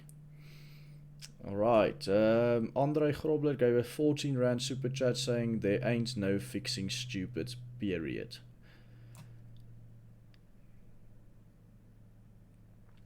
Yaku or JCO Dev asks, can you chat about your meeting with Steve Hofmeyer? Yes, well, I can chat about it, but I don't want to do that yet. We actually have some plans going forward with Steve Hofmeyer's NGO called Toekomsfonk. I think Toekomsfonk needs to be a lot more active, and we'll see if I get the job to take that role in Toekomsfonk, and we can have another NGO in the market that you guys can support. And this NGO will have one goal and one goal only, and that is self-determination for every people in South Africa. There's no other way going forward. There's no way that I can see anything becoming better in this country as it is right now, and that is why I've come to the conclusion after many years of thought and analyzing the news and politics in this country for many years, that there is no other alternative for us than self-determination. That's the only way this is going to end, and this is the only way that this is going to end better for everyone in this country. Let's see what else there is here.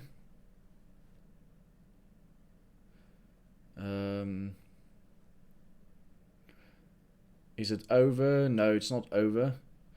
They just took a break. Oh, there we go. It's not. We're back. We're back. Looks like it. And those amendments were basically to... Oh no, we're not back. We actually are not back. I just saw Cyril Ramaphosa speaking, but that was actually just them showing old footage of him speaking.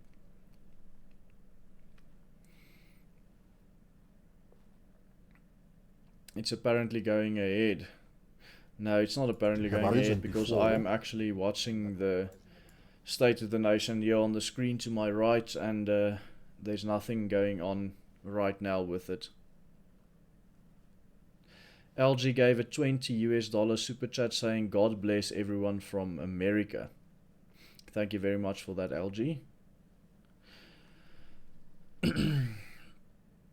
Willem, your brief thoughts or feelings on EFF's de Klerk scrutiny. Is this karma for him or something deeper than that? No, I think that this is just the EFF that is trying to find a reason to disrupt this, and the EFF to find a reason to make trouble, because they didn't just go after de Klerk, they went after Pravin Gordhan. They had many points of orders in which they used to disrupt this. I think they are just trying to push a racist populist narrative. And if you are pushing a racial populist narrative, then you have to have an enemy to rally your supporters or to rally the people around. And for them, this enemy is white people, and specifically Afrikaans-speaking white people, Afrikaners. And F.W. de Klerk is just one person who were in that State of the Nation address from the previous government, which they decided they were going to focus on in order to push that racial populist narrative. And I think that's literally all. That's everything. Do I think it's karma for de Klerk? I don't know. I don't know how de Klerk feels about what's going on here. De Klerk was the last leader of the previous regime in South Africa, for those of you who do not know. I have no idea how he feels about this, or if he's sorry about what he has done. I have no idea. But in any case, let's listen to what the stream on the Parliament of South Africa stream is saying or doing, and let's get back to that. Cyril Ramaphosa. Process that will culminate in the reply by the president. They're just showing old footage right now. Officials, they are there to assist the speaker, to assist the members, to enable them to conduct their business. So we would do things like monitor the Thank time. you, Bernard Goldenhuis, for the $14 super chat, or 14 Rand super chat. Items being dealt with. We would ensure that the necessary documentation is available. But most importantly, we are there to ensure that the House conducts itself, its business, in terms of the Constitution and its own rules.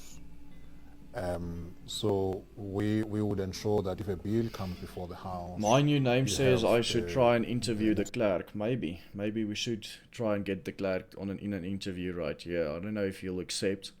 I have no idea if he will talk to me, but I can send him an email and see if he responds. That's the least I can do, but I really don't know whether this will happen or not. We are advisors. Primarily, we are there to advise. The presiding officer is the one who runs. From Africa says F.W. de Klerk is a traitor. He is hated by both sides. He thought he would be seen as a hero. Well, he is definitely hated by the black nationalist faction and the EFF that symbolizes, or that takes that black nationalist faction, or that speak for that faction. But I don't know if he's hated by everyone. I think there's still a large chunk of people in South Africa who believe in the narrative of 1994 and ending apartheid. So that's it. Key pillars of our constitution. The parliamentary precincts tells the history of South Africa's past and expresses the aspirations of our press society F for State of the Nation. envisaged in the Constitution of the Republic Show of your South sympathy Africa. to the State of the Nation. The because it's buildings and the absolutely precinct not speak happening. of the country's Dutch and British colonial conquest and disposition, of the people captured in places such as Madagascar, Mozambique, South and Southeast Asia, and brought as slaves to the Cape Colony. A modest plaque in Spin Street marks the place where slaves were auctioned, and the slave lodge at the Parliament Street entrance to the parliamentary precinct bears testimony to the slave trade in the Cape Colony. Oh my goodness, precinct there was and like its literally buildings no speak slave also trade of- in the Cape Colony. It was something that absolutely didn't happen. Now in the part where they were, when we were waiting for Parliament, they are talking about the so-called slave trade. I mean, what's going on with this narrative? Why, how stupid do they think people are? Let's look here. Let me Google the slave trades of Africa roots.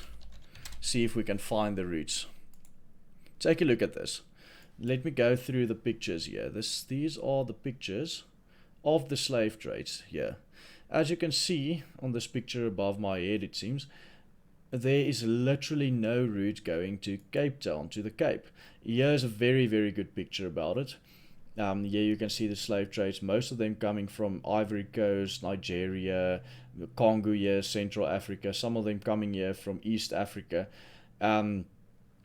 There were no slave trades from Cape Town, like they are now saying, slave trades from Cape Town, slave trades from Cape Town. It's ridiculous. The only reason why there were no slave trades from Cape Town was because, oh, I see that the picture is not looking too well. I just need to fix this in order to make you guys see it. I think this will be a lot better. But in any case, here you can see the fact that there was no slave trade from Cape Town. And the reason for the slave trade not coming from Cape Town is the fact that there were no people to catch in Cape Town to sell as slaves.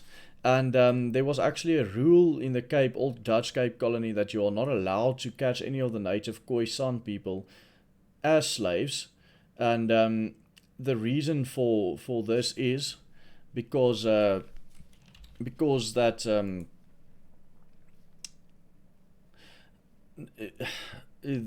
I don't know, because they didn't want people to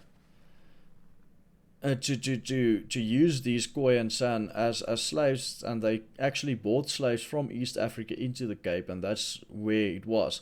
So no locals, sorry for me stuttering there for a minute, no locals were actually caught as slaves there, and this is the narrative that they're trying to push.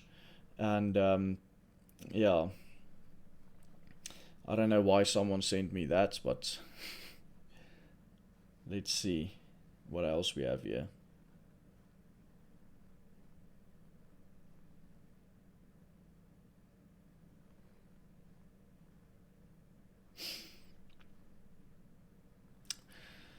Let's watch the stream again. And if President is not going to fire Pravin, this will be our relationship with the President when he appears in this Parliament for the next 5 years. You can remain with your clerk and your Pravin. We can't sit with this sellout. From Africa also said the Khoisan were not going to make good slaves because they were not physically big and strong. That's also something that can be taken into consideration. Pravin must go. Samlandas must go. Please leave. Zekat says all the time, go live, you're missing out.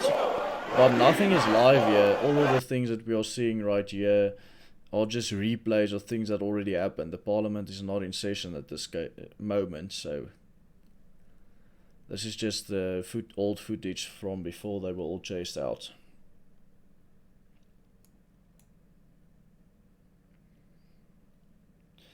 Kobus Breed says Lana Marx will just say neutral things. That is so true.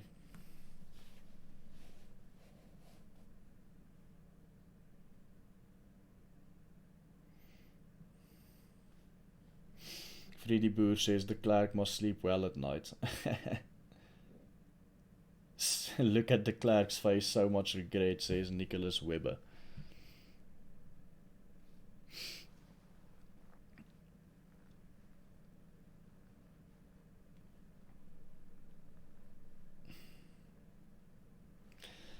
Paul Christiansen says it's very convenient now that Ramaphosa can avoid the question of land theft, etc. It's very true. I don't think he really wanted to give the State of the Nation address because he knew that it was going to be a big problem for him to actually give it.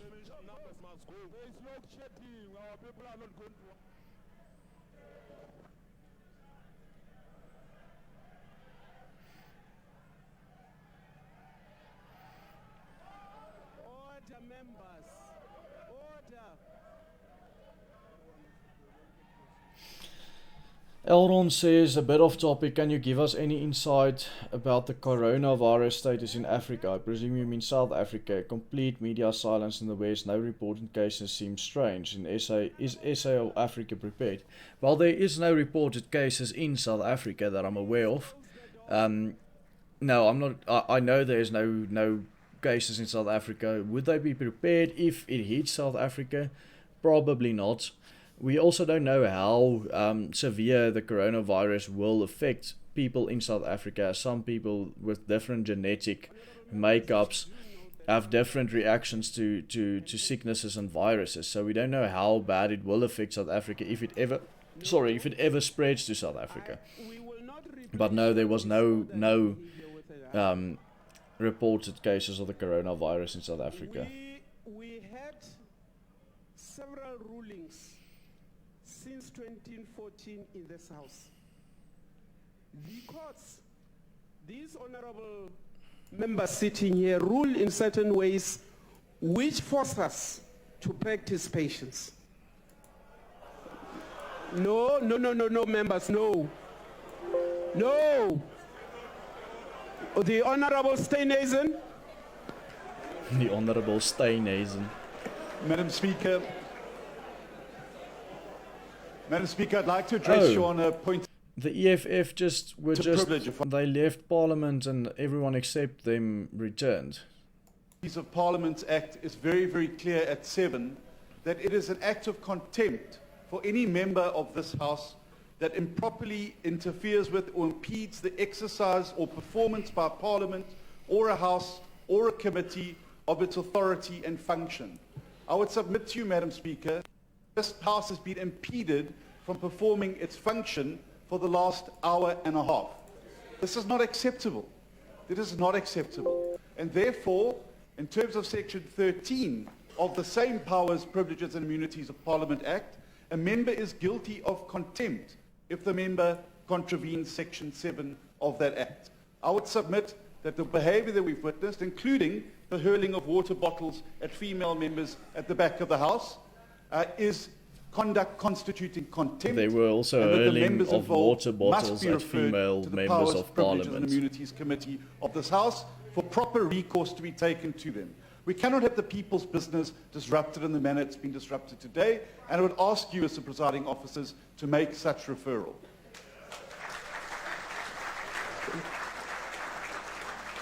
The Honourable, the Chief Whip. Dimitri Papas just gave a 100 Rand super chat. Thank you very much, Dimitri. He says, thank you for your service in being a pivotal voice of truth and the reason in this country. Your show is awesome. Thank you very much, Dimitri. Privileges.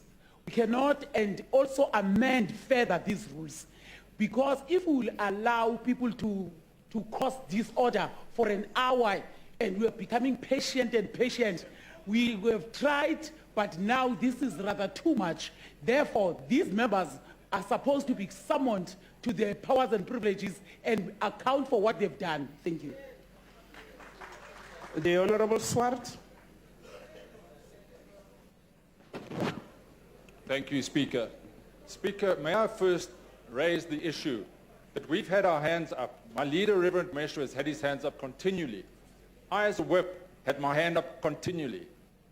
And the EFF got support and were allowed to speak continually. And I want to voice my objection to that, because a number of us across political parties wanted to support your rulings, wanted you to bring order to the House.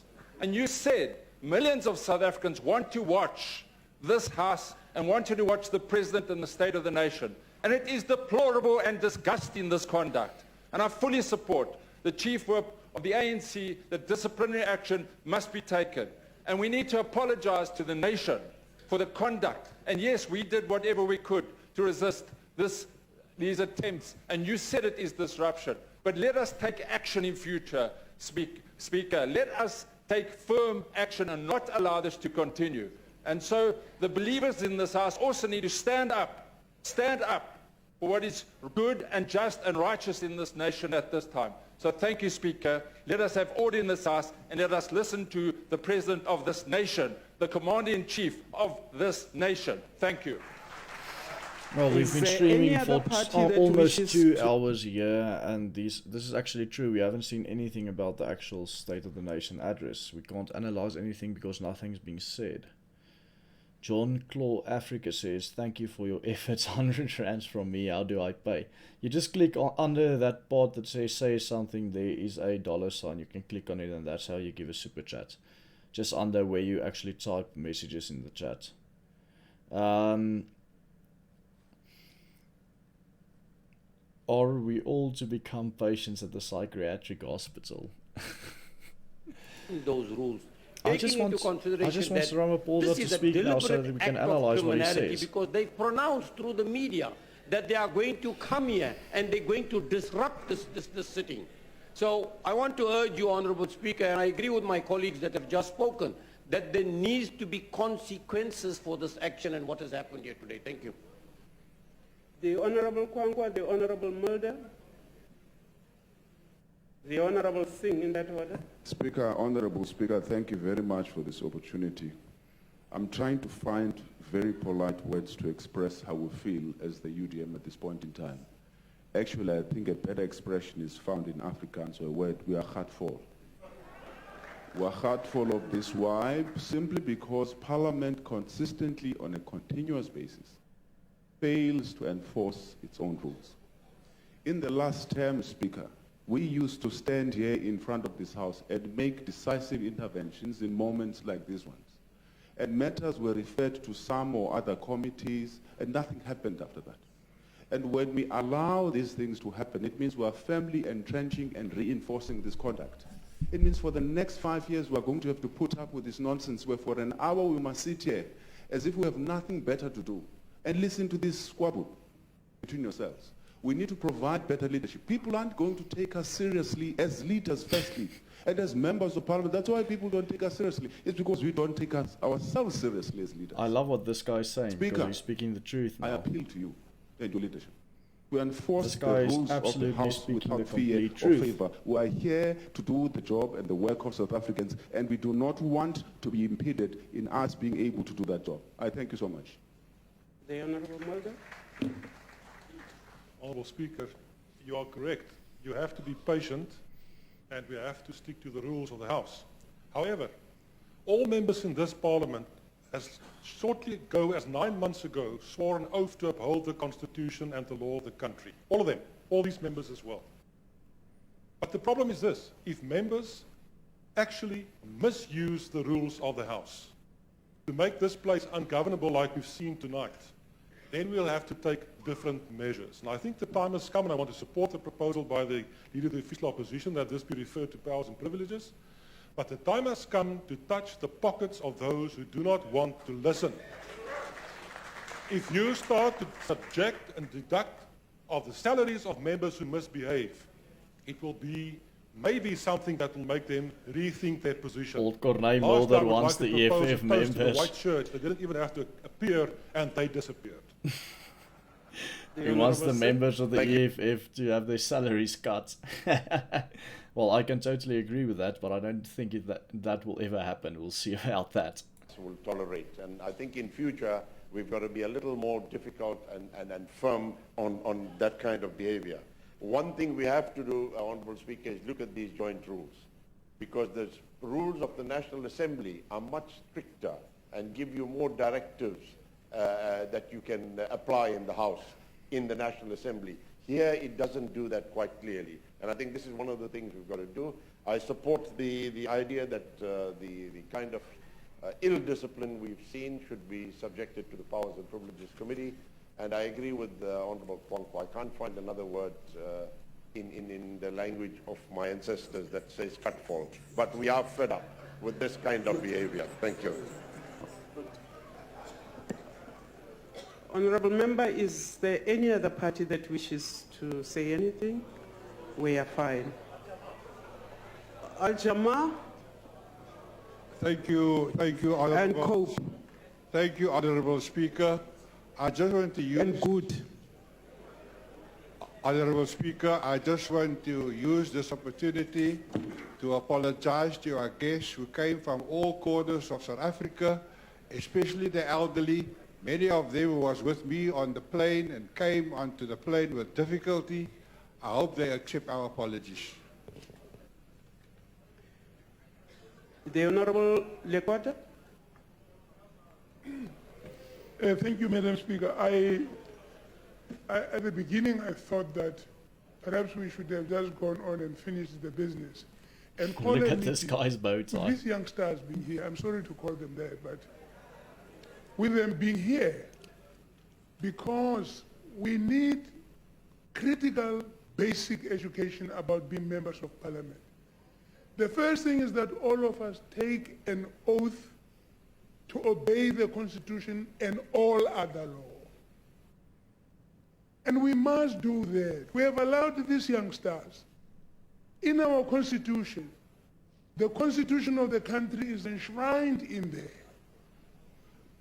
But we allow them every time and again in front of the entire country to sit down when the national anthem is being sung, even though they choose a portion of it.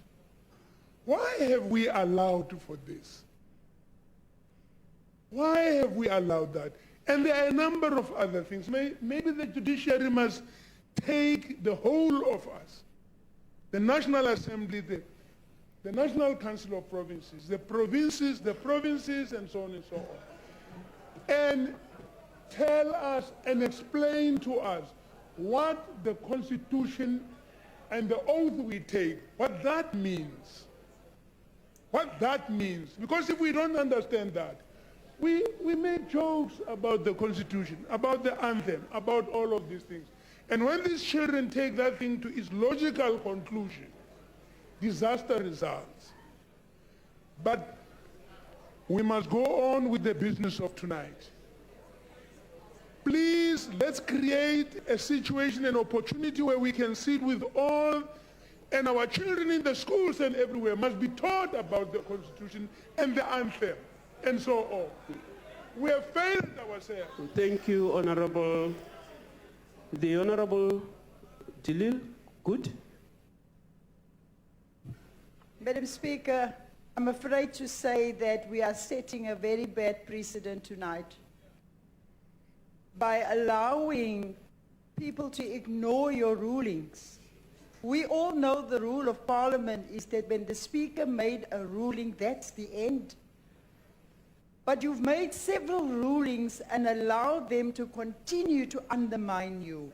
And that is a very bad precedent. Can we proceed with the business of the House, please? I thank you. Thank you. The Honourable Nyanza. We'll see if we actually do proceed with the business of the House. Thank you, now. Madam Speaker. You are so patient. We can't be held at ransom by one organization. We are here, we are also voted to be here. We must be respected. I concur with my colleagues that something must be done and the business of the day must go on. The ATM? Every single party now has to talk, except the EFF. Speaker. I think the crisis speaker should also be attributed to your office, because as a leader of this House, you are the one that is supposed to show leadership. And leadership, it is to try and understand and try to bring together the two different sides, whereby there's the EFF as well as the other members of this honorable House. Now, what we are proposing as the ATM, because it's easy now for the other parties to speak because the members of the EFF are not here.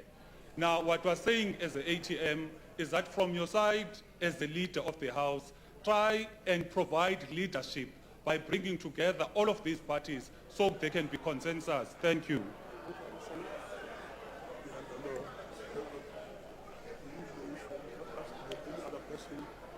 Thank you, honorable members. Order. Honorable members, is there any other member? The Honorable Buthelezi? No. Honorable Speaker, honorable members, honorable ministers, deputy ministers, Their Excellencies, our former presidents, members of the judiciary, people of South Africa, I feel that on record, we should apologize to our colleague, the Honorable Mr. Gordhan, for the abuse, because everyone knows that in every country, it's the prerogative of the head of government to appoint his ministers. It's not for anyone Is that a better to volume? dictate to any head of government who he appoints. On the other hand, I think that we should also, Mr. de Klerk, I would like him at least, I hope I speak only for myself, but I'm sure there are many people. Sorry, I've missed this. There was a £7 super, €7 super chat from Peace Jen just saying start that meaning good luck. Then should be released and then Thanks. exile should return. Was a great thing. And that therefore... Honorable Buthelezi, address him through the chair. We don't agree with Sever this Zete conduct says, I think of Ramaphosa Mr. needs de Klerk to after live what he stream did. his State of the Nation and let Parliament run the comment Honorable section. members, I think all the parties have had an opportunity to respond. We take the criticism. We take the criticism on the patience. However, when a member is given an order to sit and sits down, on what basis do you then eject?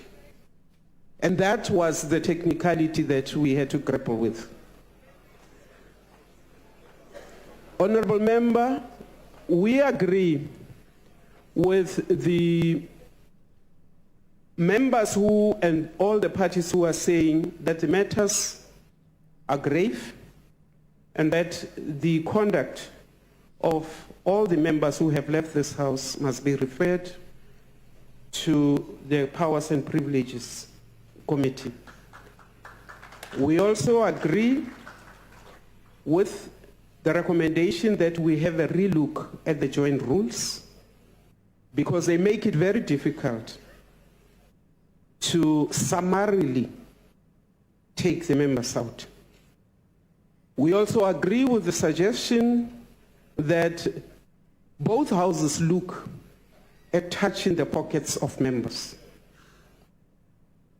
So we will take the recommendations to the rules, but we will also how take the EFF will react to this, the touching grave of their pockets issue, when they the misbehave. disruption to the Powers and Privileges Committee. If we agree, honorable members, can we continue and ask the President to please proceed? Right, finally. Now we can start the actual stream. We can start what the stream was actually supposed to be about. And now we can analyze what is going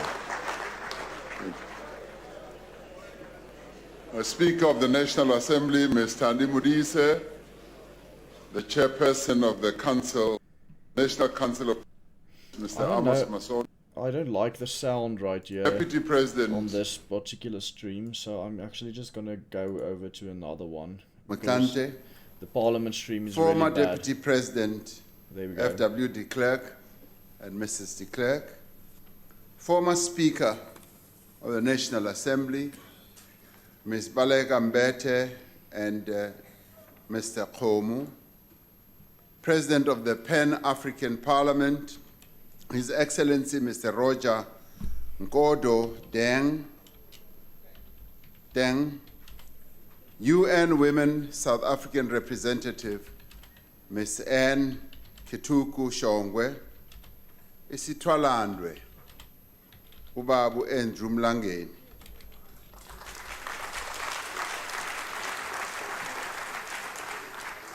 Ministers and deputy ministers, premiers and speakers of provincial legislatures, President of SALGA and executive mayors, Governor of the South African Reserve Bank, Mr. Leseja Kganyago, heads of Chapter 9 institutions, leaders of faith-based organizations, leaders of academic and research institutions, members of the Diplomatic Corps, invited guests, honorable members of the National Assembly and honorable members of the National Council of Provinces, and fellow South Africans.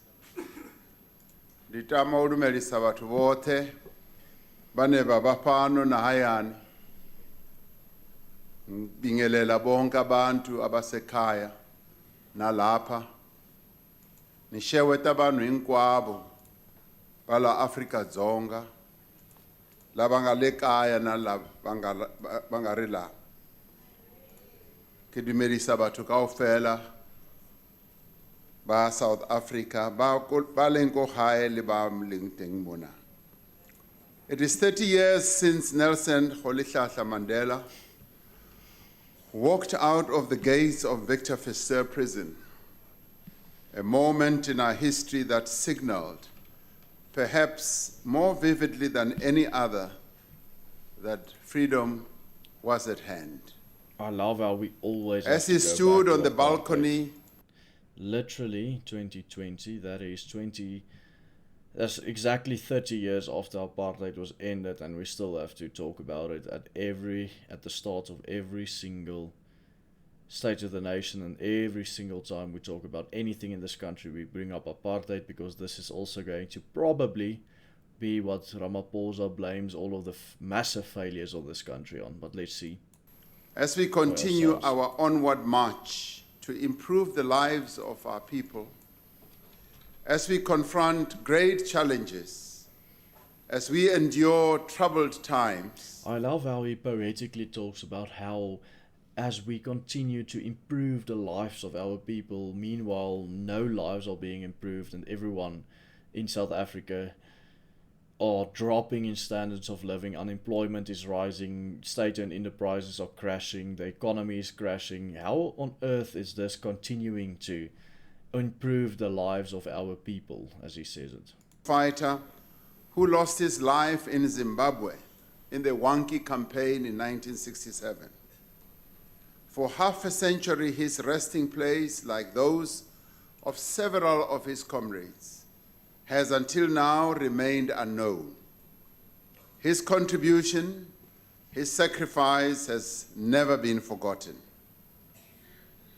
This evening, we gather here humbled by the memories of those men and women who gave their lives for our freedom, deeply aware of the great responsibility we carry to realize their dreams. There are times when we have fallen short. There are times when we have made mistakes, but we remain unwavering in our determination to build a society that is free and equal and at peace. Are you? Our history tells us that when we are united in peace, and when we are united in prayer and in faith, we can conquer all obstacles and turn our country into a place in which all feel free, safe, and comfortable. It is that spirit that we now approach this present moment. He says all feel free, safe, and comfortable. But tell me, who feels safe, who feels comfortable, and who feels free in South Africa? I would really like to know the names of these individuals, because I haven't met any. I haven't met anyone who feels these things in the current state of South Africa. That's just how it is. Employment continues to deepen.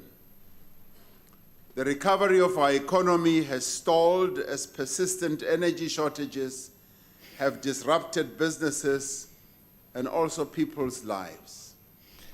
I love how he puts it. The recovery of our economy have stalled. I mean, there was no recovery to begin with. The economy is in free fall. It wasn't the recovery that was stalled. It was the economy that was going down in free fall because of his government and what they are doing.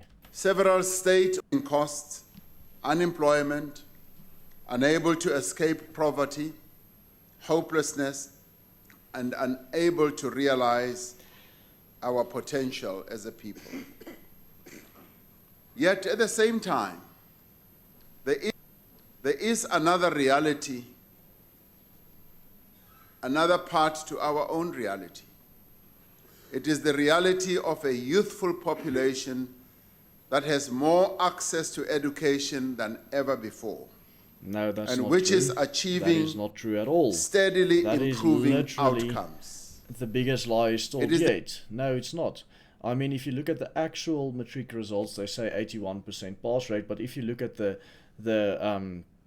amount of people who started school, who finished matrics, it's literally less than 20%.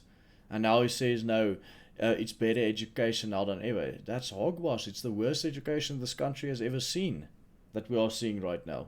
Achievement, we ought to applaud the class of 2019. We have to applaud the class of 2019. Our reality is also man. that of the Let's just ignore the 720,000 actual students problems who received state funding for... Let's just ignore the actual problems of education and pretend like education is the best that it's ever been, when it's in actuality the worst that it's ever been. 2016 to 35 billion rand in 2020. Great, there's more It is state about the expenditure. 6.8 million South Africans who today know their HIV status, about the 5 million people who have been initiated on antiretrovirals treatment, and 2 million people whose HIV viral load is, as a consequence, undetectable. These are not just statistics. These are the lives of ordinary South Africans that have been improved. How is this a good thing? And they are signs of progress. 5 million people have AIDS and 5 million people Our are reality on is AIDS also medicine. about... Okay, so what? That of unbounded potential that we have, of a soil that is rich in minerals and in a diversity of plant and animal life that has few equals in the world. That's quite true. Of a deep But you guys capital are messing base, it up. extensive infrastructure, sound laws and robust institutions. Extensive infrastructure Of a that are being rich, destroyed. diverse, young and talented people. Tonight we're joined by Zozibini Tunzi, whose ascendance to the Miss Universe title is a reminder of our potential. And there she is.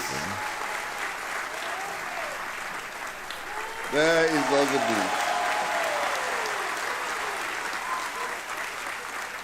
A young woman from the deep rural areas of our country who has risen to achieve greatness against all odds. We also welcome Springbok captain Siya Kolisi,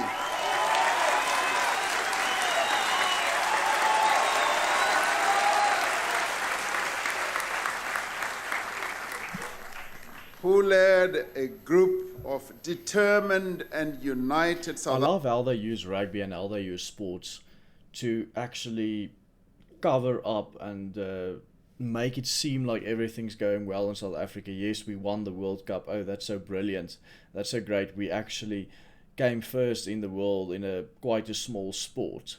Like, what does that mean? What does that mean for the country that's actually falling apart? What does that mean for education that he now lied about and said it was good, which is absolutely horrible? I think we are one of the worst nations in the world on mathematics and science. Now, what does that say about unemployment being almost half the people in this country being unemployed? What does that say about 60 murders per day?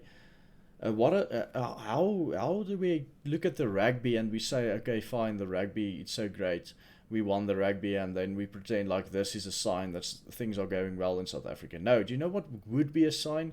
Low unemployment rate, high growth in the economy, functioning SEOs, if we even have SEOs, if it's not really privatized yet. These would be the things that would indicate greatness in this country, not us winning the rugby. That's just ridiculous. in the future of this country.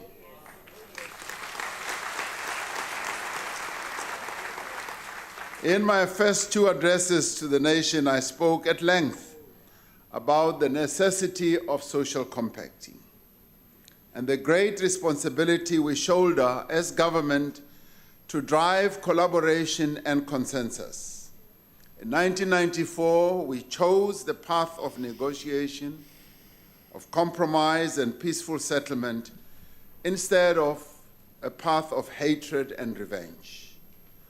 Our history and contemporary experience has taught us that if we are to achieve what we set out to do, we must focus on what unites us instead of what divides us. The greatest strength... He says we must focus on what unites us instead of what divides us, but what exactly unites us? Can anyone name anything that unites South Africans? Is there any factor? Business, I would love for you guys in the comments to tell me interest if groups, there's any factor in South Africa that can unite South Africans, because I don't know about any. It's not a demonstration of weakness. It is the very essence of who we are. Hierdie voortrekker sê Sian is just being used for politics. Probably. That is why over the past 2 years, he would be an idiot if he didn't know that. Hard at work, seeking to forge and build consensus around our economic recovery. In his inaugural address on the 10th of May in 1994, President Mandela said, "Today we enter into a covenant that we shall build a society in which all South Africans, both black and white, will be able to walk tall, without fear in their hearts, assured of their inalienable right to human dignity," close quotes. This government remains irrevocably committed to upholding that covenant. It is a covenant that is rooted in the strategic objective of our National Development Plan, which is aimed at eliminating poverty and reducing inequality by 2030. Let us frankly admit, no, by 2030 we are going to eliminate poverty. I mean, they just increased poverty for the last 26 years. Why would they then, in the next 10 years, eliminate it? That would just be an idiotic thing to think of and to hope for. On a huge expenditure of public funds, we would not alone be able to guarantee employment to the millions of people who are today out of work. What we have achieved together. Over the course of the last 2 years since I first stood here to deliver a State of the Nation, we have worked to forge compacts among South Africans to answer the many challenges before us. Through the Job Summit, we brought labor, business, government, and communities together to find solutions to the unemployment crisis. And we continue to... He says they brought communities together to find solutions to the unemployment crisis. But why has the unemployment rate then just risen every single year for the last 26 years? Why? How's that possible if they found the solutions? He must not lie, he must just say there is no solutions. He has no idea. He has no idea how he's going to fix it. As government and civil society, as communities and faith-based groupings, to confront another huge challenge that faces our country, which is the violence that is perpetrated by men against South African women. We have brought business, labor, and government together to craft master plans for those industries that... I love how he always talks about violence against women as a group. And it's a very big problem, but why doesn't he ever talk about violence against farmers as a group? Because, I mean, that's probably, if you look at the ratio, or if you take into consideration the amount of farmers there are and the amount of violence against them, that's probably the worst problem that we have in South Africa. But it's nothing about farm murder, it's always about other things. But he has no problem talking about other things, but farm murder is... he'll never talk about. Yes. We have worked to stabilize our economy and build a foundation for future growth. We work to stabilize We our have been economy. deliberate in rebuilding institutions. What's this guy smoking? We work to stabilize our economy. I mean, this is the year that Moody's just downgraded our economy to the brink of junk status. The other two credit rating agencies already rated us at junk status. We are in free fall, my man, and you saying no, we worked to stabilize the economy. What an absolute joke. What a joke. We perform under the grave forecast even. I mean, their agencies have said that they forecast our growth for 2019 at 0.9%, which frankly is pathetic. And then we even performed worse than that at 0.4%, and now he says things like, no, we stabilized the economy. I mean, what is this guy thinking? Who's going to listen to this and not see the lies? It's just lies, lies, lies. We have a choice. We can succumb to the many and difficult protracted problems that confront us, or we can confront them with resolve and determination and with action. Because we choose to confront our challenges, our immediate, vital, overarching task is to place our economy on a path of inclusive growth. Without growth, there will be no jobs, and without jobs, there will be no meaningful improvement in the lives of our people. Yes, that is true, but there is no growth. So, what's his point? Inclusive growth. There's no inclusive growth, there's no growth at all. It is about the critical actions that we need to take this year to build a capable state and place our economy on the path of recovery. This year, we fix the fundamentals. We'll see about that. We pursue critical areas of growth, and we ensure excellence in planning and execution in government. For over a decade, South Africans have had to contend with the effects of constrained energy supply. I've spoken extensively about the critical role that Eskom plays in our economy and our country, and in the livelihoods of every South African. The load shedding of the last few months has had a debilitating effect on our country, on our economy, and on our people. It has severely set back our efforts to rebuild the economy and to create jobs. But there were no efforts to create Every jobs time or it rebuild occurs, the economy it disrupts people's lives, causing frustration, inconvenience, and hardship. At its core, load shedding is the inevitable consequence of Eskom's inability over many years, due to debt, lack of capacity, mismanagement, and state capture to service its power stations. The reality that we will need to accept is that in order for Eskom to undertake the fundamental maintenance necessary to improve the reliability of supply, load shedding, unfortunately, will remain a possibility for the immediate future. Where load shedding is unavoidable, load must be shedding will undertaken. Remain a possibility for the immediate future. It will probably remain for the next 10 years until Eskom is either completely destroyed or privatized. That's the only way we're going to get electricity, is either from Eskom being privatized or individuals actually putting up their solar panels, like many have done. And that's the thing that I would recommend. Just get your solar panels. This guy and his government and their state-owned enterprises are not going to reliably ever provide electricity to you. That's just how it is. I'm sorry I have to say this. Outside of Eskom.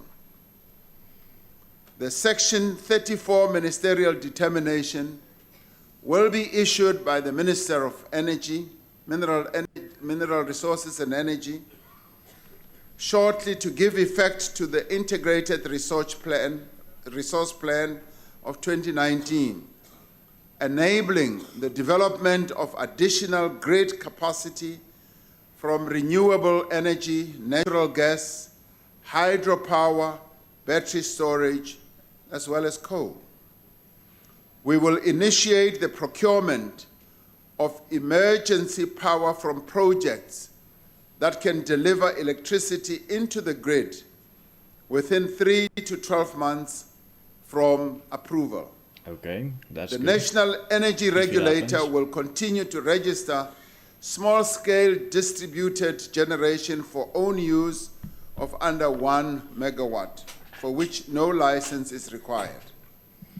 The National Energy Regulator will ensure that all applications by commercial and industrial users to produce electricity for own use above 1 megawatt are processed within the prescribed 120 days.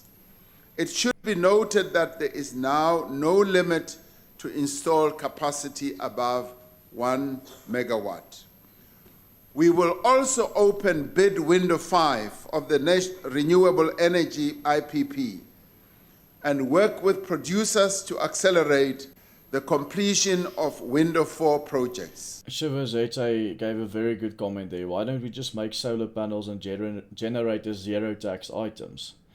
And it's ridiculous because these things are not just zero tax items, they are being taxed. If you've got solar panels on your house, you have to pay taxes because you have them, because you are not using Eskom power. That's how ridiculous these things are getting.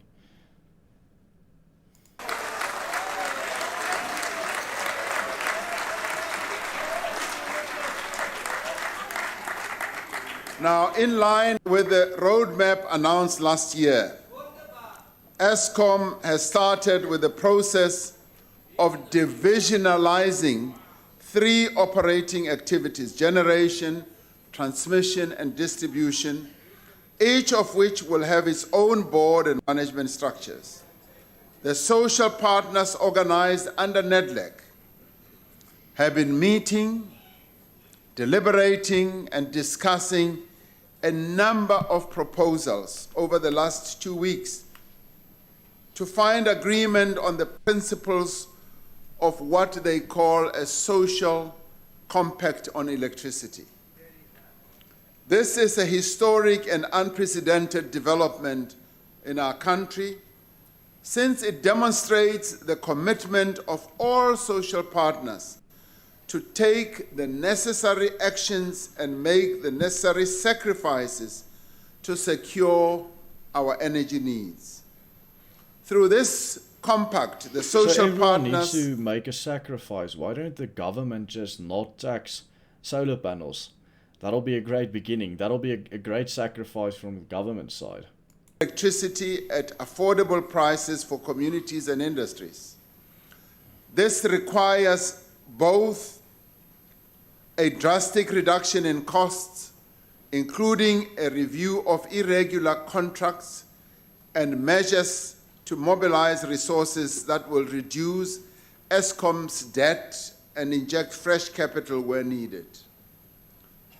The social partners, who are trade unions, federations, business, community-based organizations, and government, are committed to mobilizing funding to address Eskom financial crisis in a financially sustainable manner. We'll see what that is. They would like to do this in a manner that does not in any way, form, or shape put workers' pensions at risk, and that does not compromise the integrity of the financial system.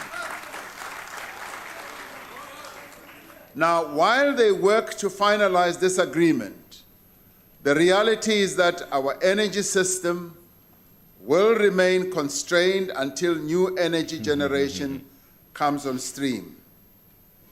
Through these immediate measures and the work underway, which is being led by the Deputy President, to fundamentally restructure our electricity industry, we will achieve a secure supply of reliable, affordable, and ultimately sustainable energy. Did you guys hear how everyone started murmuring when he said that it was being led by the Deputy President?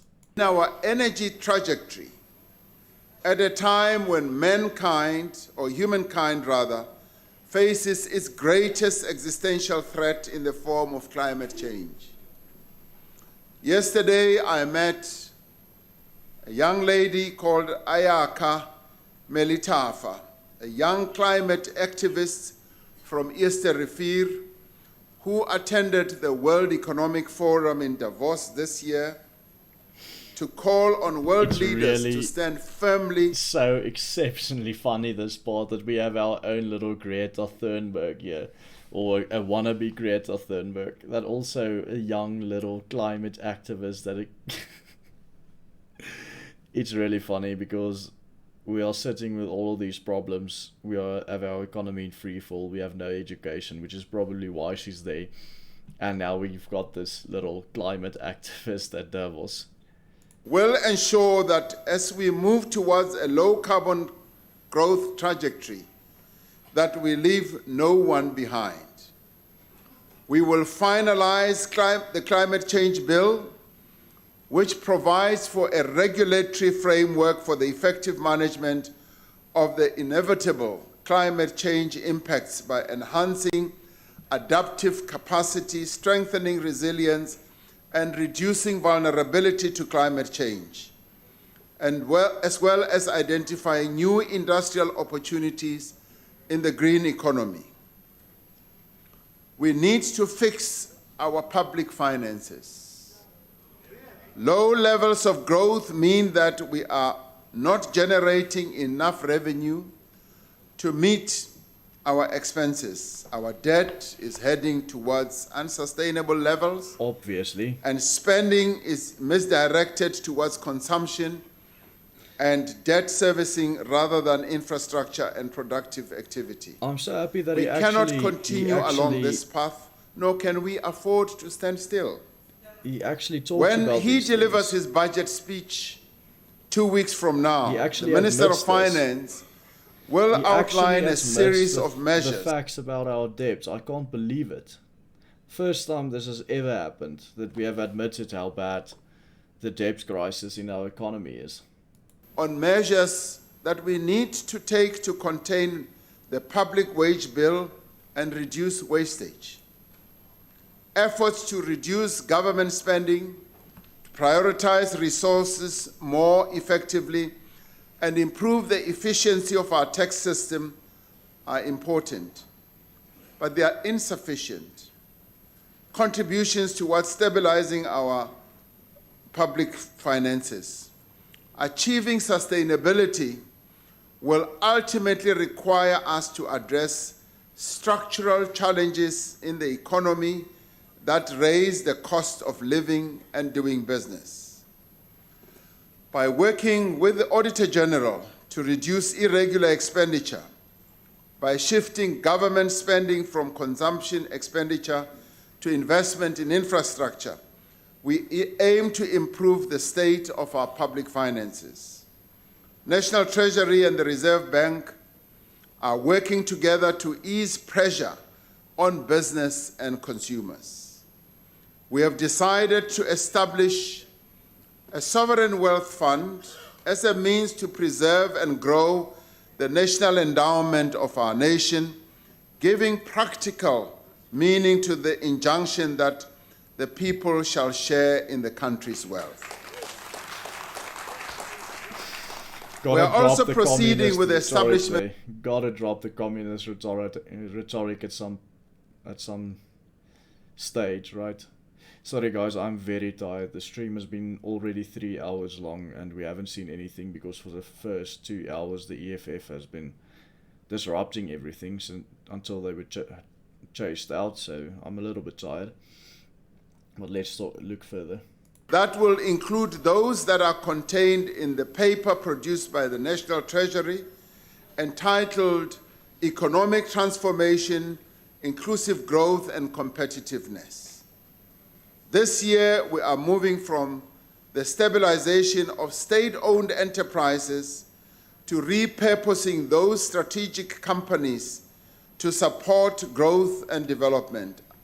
After years of state capture, corruption and mismanagement, we are working to ensure that all SOEs are able to fulfill their developmental mandate and that they should be financially sustainable.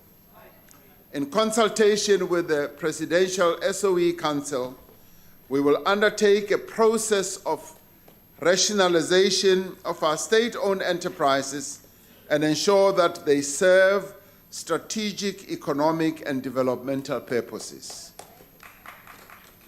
The extent of state capture and corruption and mismanagement in SOEs is possibly best demonstrated at South African Airways, which was placed in business rescue late last year.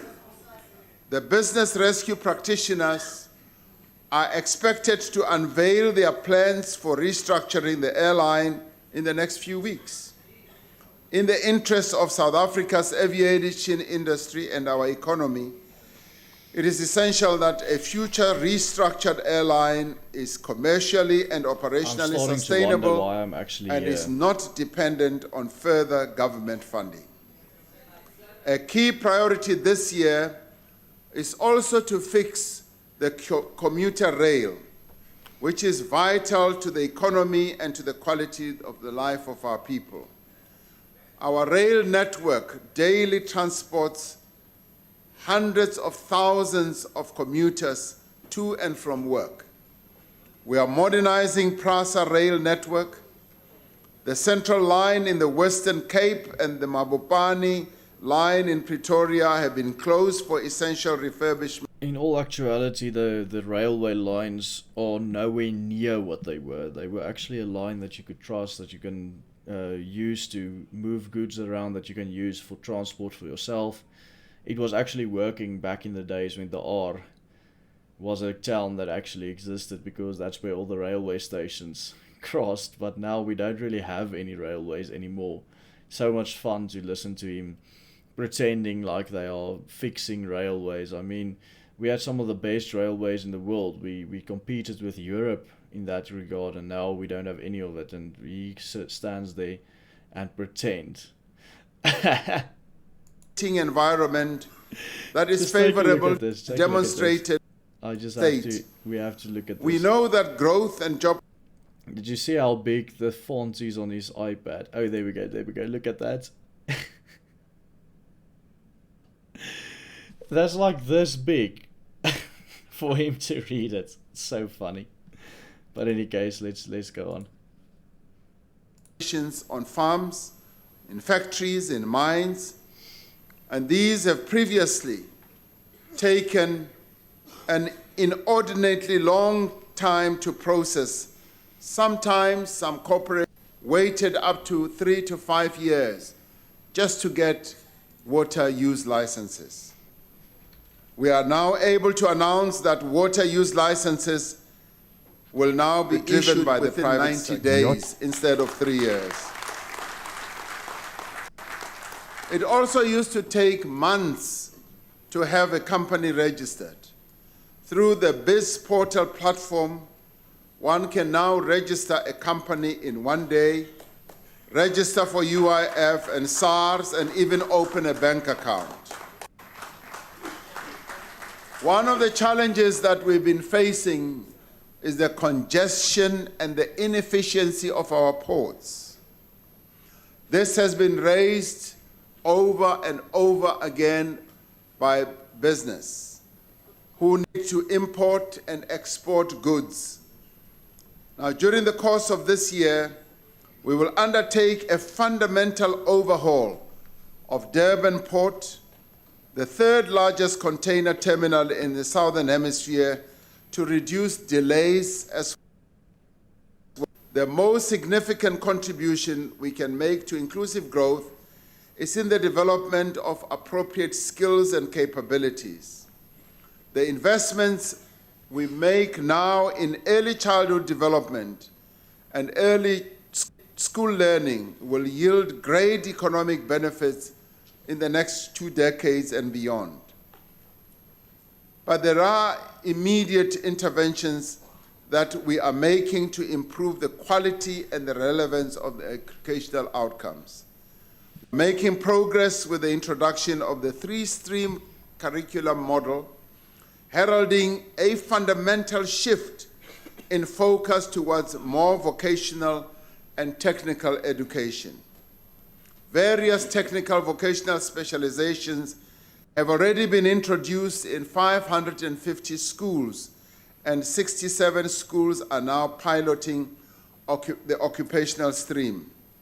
We are building 9 new TVET colleges this year in Sterkspruit, Aliwal North, Graaff-Reinet, Ngungunkushe, and in the Eastern Cape, and in Umzimkhulu, Greytown, Msinga, Nongoma, in KwaZulu-Natal.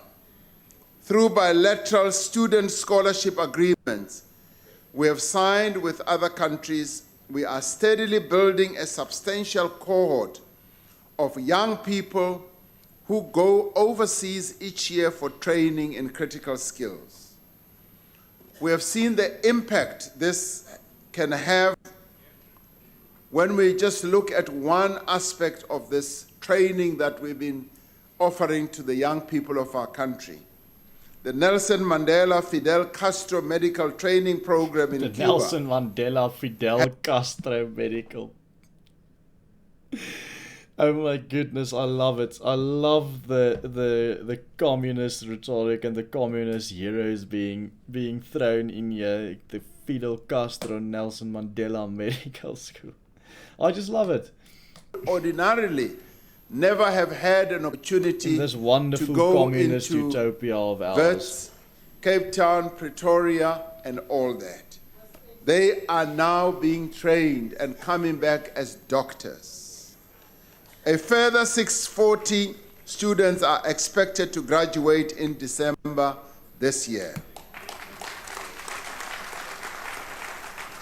Now, this program alone is a living monument and testament to these two great revolutionaries, Fidel Castro and Nelson Mandela, and we thank them. That's probably the best part of the speech for me, is how he equates Fidel Castro and Nelson Mandela and calls them these two great revolutionaries, because that's the only real truth that is coming out of the State of the Nation address, or out of everything that he says. It needs to be able to read for meaning. Our early reading programs are gathering momentum. This year, we will be introducing coding and robotics in grade R to 3 in 200 schools, with a plan to introduce this on a more universal basis in 2022.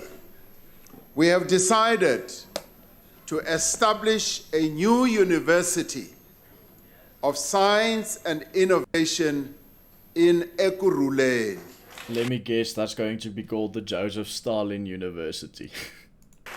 Now, Ekurhuleni is the only metro in our country that does not have a university. They will have their own university now.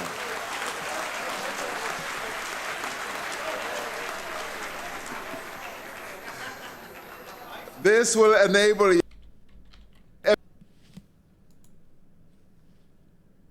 and cutting-edge technological innovation for current and future industries. Investment and growth require a safe, stable, and crime-free environment. More importantly, it is fundamental to the aspirations of all our people to live in security, in peace, and in comfort. Police visibility, effective training, and better resourcing of police stations are our priorities. I have prioritized our response to the growing problem of criminal groups that extort money from construction and other businesses. Specialized units bringing together South African Police Service and the National Prosecuting Authority are mandated to combat these crimes of economic disruption. To support the growth of the tourism industry, the South African Police Service will increase visibility at identified tourist attraction sites. It is training tourism safety monitors, and we will establish a reserve police capacity to focus on the policing of tourist attraction areas, as we have had and experienced huge problems around those sites. Anti-gang units will be further strengthened with priority given to the Western Cape, Eastern Cape, Gauteng, and the Free State. Following the graduation of 5,000 police trainees last year, 7,000 new police trainees have been enlisted this year to strengthen local policing.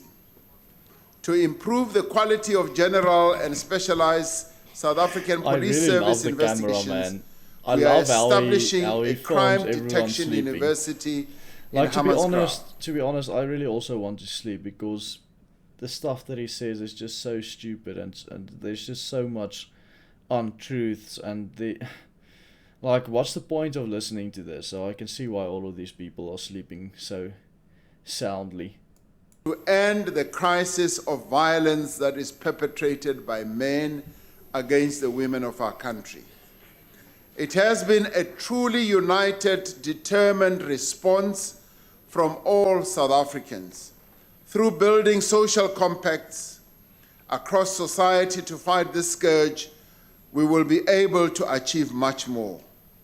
But it is only... That is actually a very good comment by Don Barnard there. Tourists get special treatment, but farmers don't. And prioritized 1.6 billion rand to support this plan until the end of this current financial year. There has been progress in several areas. We will amend the Domestic Violence Act to better protect victims in violent domestic relationships, and the Sexual Offences Act to broaden the categories of sex offenders whose names must be included in the National Register for Sex Offenders. And we will pass a law to tighten bail and sentences condition in cases that involve gender-based violence. Honorable members, we will not let up our fight against corruption and state capture. We will need to work together to root out corruption and strengthen the rule of law. We should not solicit or bribe or pay bribes or engage in corrupt acts. We should upgrade our culture of reporting crime when we see it being committed. Now, this battle can only succeed if it is taken on by the whole of society. Guys, I don't really see a point continuing to watch this, so if you guys really want to continue watching this on this channel, vote 1. If you think we can end the stream here, vote 2. If you want us to chat a little bit or take a few questions and answers, then vote 3. And then we'll see what we're going to do, but I don't really see any point going on and watching this. We plan to launch this strategy mid-year. Now, the Zondo Commission into state capture continues with its critical work with the full support of the government and other institutions. I have received a detailed and voluminous report on the Commission of Inquiry into the Public Investment Corporation. I will make it available to the public together with a plan on taking the findings and recommendations forward in a few days. Now, as we fix the fundamentals, as we deepen the reforms we have made, we pursue a number of areas of inclusive growth. In the previous SONA, I said that it is a critical area of investment that supports structural transformation and job creation. Alright guys, it looks like the vote has won to end the stream here. If there's anyone that wants to say anything else. Oh, just one more thing. I see there's a 350 Rand super chat that I missed by Abraham Spies. Namakwa Moisenai is the only diamond alternative. I reckon he's talking about his own business here. Proudly white owned. Yeah, well, I don't know. You probably have to have some sort of a counter to BE, so maybe you can advertise then that your business is proudly or is white owned like his is. So thank you guys very much for watching this, and thank you for